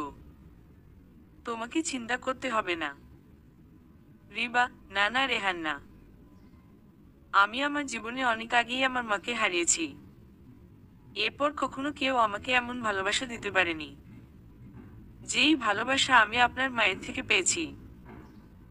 আমি মায়ের ভালোবাসা থেকে আর বঞ্চিত হতে চাই না। আর তাছাড়া আমি আপনার যোগ্য নই, এটা আমি জানি। তাই আমি নিজেকে আপনার জীবনের সাথে জড়িয়ে আপনার জীবনটা নষ্ট করতে পারবো না। আর আমি মায়ের ভালোবাসাও আর হারাতে পারবো না। আপনি আমার থেকে ভালো কাউকে পাওয়ার যোগ্য। আমি সে নই, আপনি। আমার কথা শেষ হওয়ার আগেই রেহান আমার ঠোঁটে তার ঠোঁট মিশিয়ে নিল। রেহান আমাকে শক্ত করে ঝাপটে ধরে আমার ঠোঁটে গভীরভাবে চুমু দিচ্ছে। আমি ছাড়াতেও পারছি না। এত কষ্টের মাঝেও তাকে এত কাছ থেকে ছুঁয়ে দেখা আর তাকে এত কাছে পেয়ে আমি নিজেকে সামলে রাখতে পারলাম না। আমরা দুজনেই বৃষ্টিতে ভিজছি। দুজনের চোখ থেকেই অঝরে পানি পড়ছে। প্রায় 5 মিনিট পর রেহান আমাকে ছেড়ে দেয়। সে আমার কপালের সাথে তার কপাল লাগিয়ে জোরে জোরে নিঃশ্বাস নিচ্ছে। রেহান, আমার তোমার থেকে ভালো কাউকে চাই না। আমার তোমাকে চাই। আমি শুধু তোমাকে ভালোবাসি আর সারা জীবন তোমার সাথেই থাকবো। রেহান আমাকে জড়িয়ে ধরলে আমি তার থেকে নিজেকে ছাড়িয়ে সেখান থেকে আমার ঘরে চলে আসি। রেহান আমার পিছু পিছু এসে ঘরের বাহির থেকে ডাকলেও আমি এখন সাড়া দেই না। ওই দিন রাতটা এইভাবেই কেটে যায়। পরদিন সকালে আমি আমার ঘরে বসে আছি। কি করব বুঝতে পারছি না। কাল রাতে নিজেকে সামলাতে না পেরে রেহানের অনেক কাছে চলে গেছিলাম। কিন্তু এখন কি করব? উনি তো বুঝে গেছে আমার মন কি চায়। এখন তো আর কিছু মানবে না। আরো বেশি পাগলামো করবে সে। একটু পর বাহির থেকে মা আমাকে ডাকছে, কিন্তু আমি বের হচ্ছি না। অনেক দেরি হয়ে গেছে। হঠাৎ শুনলাম রেহান একটু রাগী কণ্ঠে আমাকে ডাকছে আর আমার দরজায় ধাক্কা দিচ্ছে। একটু পর আমি দরজা খুললাম। রেহান আমার দিকে একবার তাকিয়ে আমার হাত ধরে টানতে টানতে ড্রয়িং রুমে বসে থাকা মায়ের সামনে গিয়ে দাঁড়ায়। আমি হাত ছাড়াতে চাইলে সে আমার হাত ছাড়েনি। রেহান, মা, আমার তোমাকে কিছু বলার আছে। মা, আমি রিবাকে ভালোবাসি। আর ও নিজেও আমাকে ভালোবাসে, কিন্তু তোমার ভয় স্বীকার করতে চাইছে না। আমি সাথে সাথে আমার হাত ঝাড়ি দিয়ে তার থেকে ছাড়িয়ে নিলাম। রিবা, এইসব কি বলছেন আপনি জাতা? আপনাকে কি আমি একবারও বলেছি আমি আপনাকে ভালোবাসি? মা, মা শোনো, উনি যা বলছে এইসব কিচ্ছু সত্যি না। আমি ওনাকে ভালোবাসি না, আর উনিও আমাকে ভালোবাসেন না। উনি শুধু মজা করছে। Rehan, just shut up. চুপ করবে তুমি? মা, আমি যা বলছি সব সত্যি, কিন্তু রিবা আমাকে সেটা এতদিন তোমাকে বলতে দিচ্ছিল না। কিন্তু আজ আমি বাধ্য হলাম সত্যিটা জানাতে। রিবা, মা। মা শোনো, দয়া করে তুমি আমাকে ভুল বুঝো না। আমি এইসব কিছু চাই না। আমি শুধু তোমার সাথে থাকতে চাই। আমি শুধু তোমার মেয়ে হয়েই থাকতে চাই। মা, রেহান, তোমাদের কথা তো মিলছে না। তুমি বলছো ও তোমাকে ভালোবাসে, কিন্তু ও তো বলছে অন্যটা। রেহান, মা, ও মিথ্যা বলছে কারণ ভয় পায় তুমি যদি ওকে মেনে নাও তাই। মা, রিবা সত্যিটা বল। রিবা, মা, এমন কিছুই না। ওনার হয়তো কোনো ভুল হচ্ছে তাই এসব বলছে। মা, তুই কি এখন আমার কাছে মিথ্যে বলা শিখে গেছিস? রিবা, না মা। মানে? মা, রিবা, তুই শুধু হ্যাঁ বা নাতে উত্তর দে। তুই কি আমার ছেলেকে পছন্দ করিস? মায়ের এমন শান্ত কণ্ঠ আর এমন প্রশ্ন শুনে আমি ভয় পেয়ে গেলাম। মা আবার আমার উপর রাগ না করে বসে। তাই ভয়ে ভয়ে মাথা নিচু করে মায়ের সামনে গিয়ে মাটিতে বসলাম। মায়ের হাত ধরে বলতে লাগলাম, রিবা, মা, উনি আমাকে অনেকদিন আগে থেকেই বলছে উনি নাকি আমাকে পছন্দ করে। কিন্তু আমি ওনাকে পাত্তা দিতাম না। ওনার এইসব কথা সবসময় এড়িয়ে যেতাম। কারণ আমি জানি ওনার সাথে আমাকে মানায় না। আমি ওনার যোগ্য নই। কিন্তু উনি প্রতিদিন আমাকে বোঝানোর জন্য চেষ্টা করত। আর ওনার এইসব পাগলামো দেখতে দেখতে আমি কখন জানি না ওনাকে পছন্দ করতে শুরু করেছি। কিন্তু কিন্তু মা, বিশ্বাস করো, আমি ওনার প্রতি দুর্বল হয়ে পড়লেও আমি কখনোই ওনাকে নিয়ে বেশি আশা করিনি। আর ওনার জীবনে নিজেকে জড়ানোর কথাও ভাবিনি। আমি সেটা চাই না। আমি শুধু তোমার মেয়ে হয়েই থাকতে চাই। অনেক ছোটবেলায় মাকে হারিয়েছি। এরপর যখন ছোট মাকে পেয়েছিলাম খুব খুশি ছিলাম। ভেবেছিলাম উনি হয়তো মায়ের অভাবটা পূরণ করতে পারবে। কিন্তু না, উনি কখনোই আমাকে তার মেয়ে ভাবেননি। উনি সৎ মা হয়েই ছিলেন। জীবনে চলার পথে অনেক কষ্ট পেয়েছি। অনেক যন্ত্রণার মাঝে মাকে খুব করে কাছে পেতে ইচ্ছে করত। কারণ মা ছাড়া আর কেউ আমাকে ভালোবাসতো না। কিন্তু যখন থেকে তোমাকে পেয়েছিলাম, আমি আমার সেই মায়ের অভাবটা আর অনুভব করিনি। তুমি আমাকে নিজের মেয়ের মতো করে ভালোবাসা দিয়েছো। তোমাকে পেয়ে আমি আবার মায়ের ভালোবাসা পেয়েছি। আর আমি সেটা আর হারাতে চাই না। আমি তোমার ছেলেকে ভালোবাসলেও কিন্তু তোমার থেকে বেশি না। মা, দয়া করে তুমি আমাকে দূরে সরিয়ে দিও না। আমি তোমাকে কথা দিচ্ছি, আমি কখনো তোমার ছেলের সামনে যাব না। ওনার দিকে চোখ তুলেও তাকাবো না।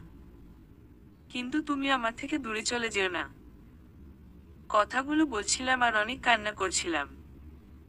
আমার কথা শুনে মায়ের চোখ থেকে পানি পড়ছে। রেহান ও আমার পাশে এসে মায়ের সামনে বসে বলে, রেহান, প্লিজ মা, এইসবে ওর কোনো দোষ নেই। আমি আগে ওকে পছন্দ করেছি। কিন্তু ও তোমার ভয় কিছুতেই আমার কথা মানছে না। মা, তুমি যদি রাগ করে থাকো তাহলে আমাকে শাস্তি দাও।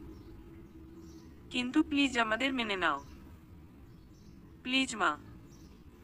মা নিজের চোখের পানি মুছে উঠে দাঁড়ালো আর নিজের ঘরের দিকে চলে যেতে লাগলো। রেহান, মা। মা, আসছি। মা ওনার ঘরে ঢুকে দরজা লাগিয়ে দিল। আমার কান্নার বেগ আরো বেড়ে গেল। রেহান আমার হাতের উপর হাত রেখে সান্ত্বনা দেওয়ার চেষ্টা করছে। রিবা, আপনি কেন করলেন এটা? এখন আমি কি করব? রেহান, রিবা, আমি তোমাকে ভালোবাসি। আর আমি তোমাকে ছাড়া অন্য কাউকে নিজের জীবনে চাই না। তাই আজ আমি এইটা করতে বাধ্য হলাম। তাছাড়া একদিন না একদিন মাকে সবটা জানাতেই হতো। তাই আমি আর দেরি করে বিষয়টা আরো জটিল করতে চাইছিলাম না। মা সত্যিটা জানার পর কোনো কথা বলল না। রাগ দেখালো না।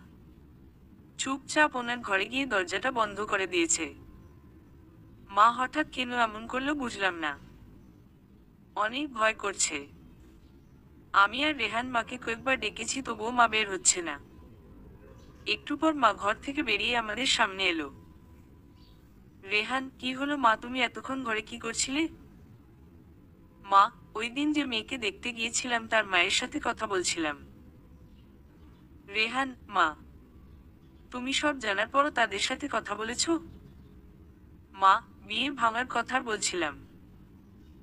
রেহান, কিন্তু হুম, কি? আমরা দুজনেই অবাক হয়ে মায়ের দিকে তাকালাম। মা, কাল রাতে তুই বিয়েতে রাজি হওয়ার পর আমি জানিয়ে দিয়েছিলাম। তাই মনে হলো আগে ওনাদের সাথে কথা বলে বিয়ে হবে না জানানোটা প্রয়োজন। রেহান, তার মানে মা তুমি? মা, রিবা এদিক আয়, আমার কাছে বস। তুই বারবার এইটা কেন বলছিস যে তুই আমার ছেলের যোগ্য না? তোর জীবনে যা হয়েছে এসবে তো তোর কোনো দোষ নেই। তাহলে তুই নিজেকে কেন দোষী ভাবছিস? আর নিজেকে কেন ভালো কিছুর জন্য অযোগ্য মনে করিস?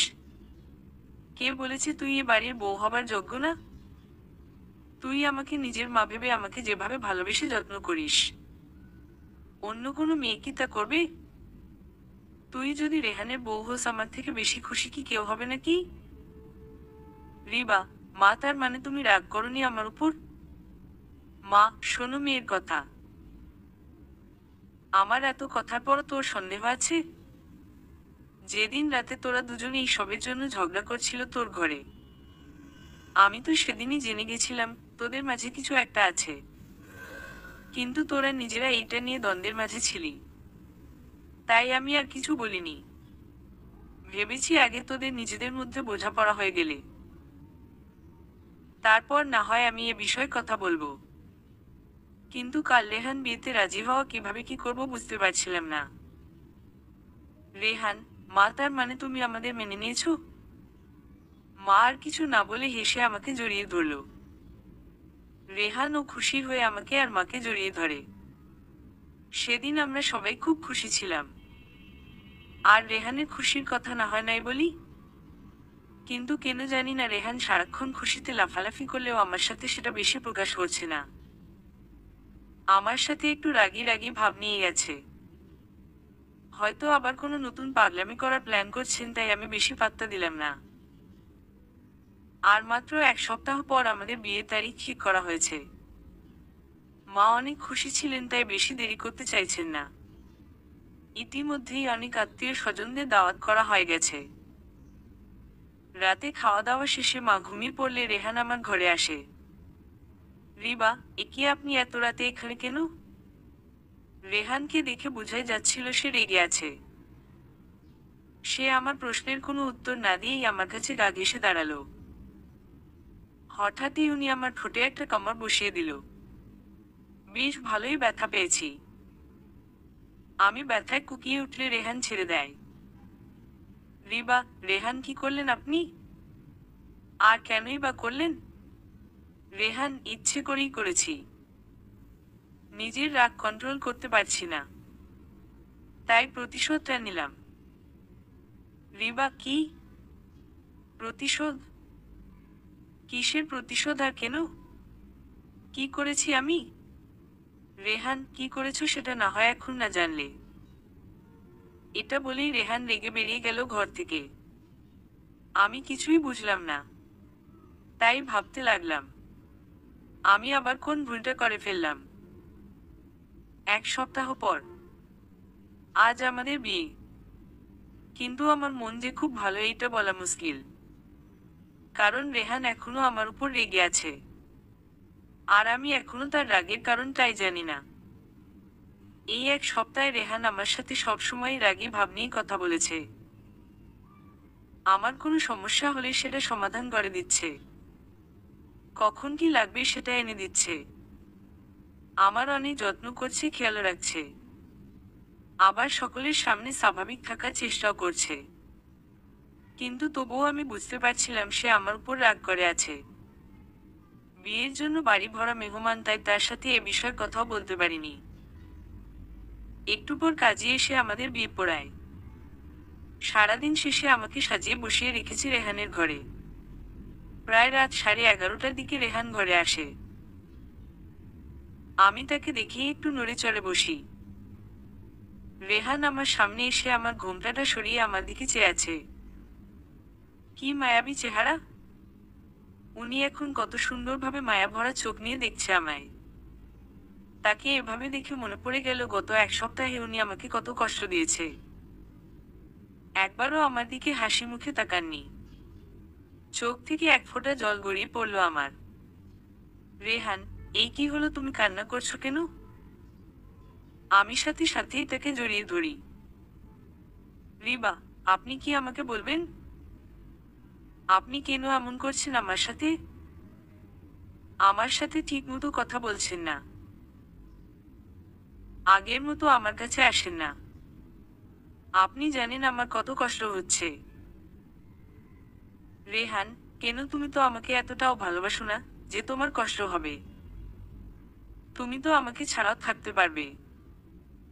আমি ওনাকে ছেড়ে ব্রু কুঁচকে তাকালাম ওনার দিকে। রেহান, ঠিকই তো, তুমি তো সেদিন বলেছিলে মায়ের কাছে তুমি আমাকে ছাড়া থাকতে পারবে। আমাকে না পেলে চলবে তোমার। আমি ওনার দিকে কাঁদো কাঁদো মুখ করে তাকিয়ে আছি। উনি মুখ টিপে হাসি দিয়ে বললেন, রেহান, তোমাকে কাঁদলে পচা দেখা যায়, একদম পেতনির মতো। রিবা, কি? আমি ওনার বুকে একটা থাপ্পড় দিয়ে কাঁদাতে লাগলাম।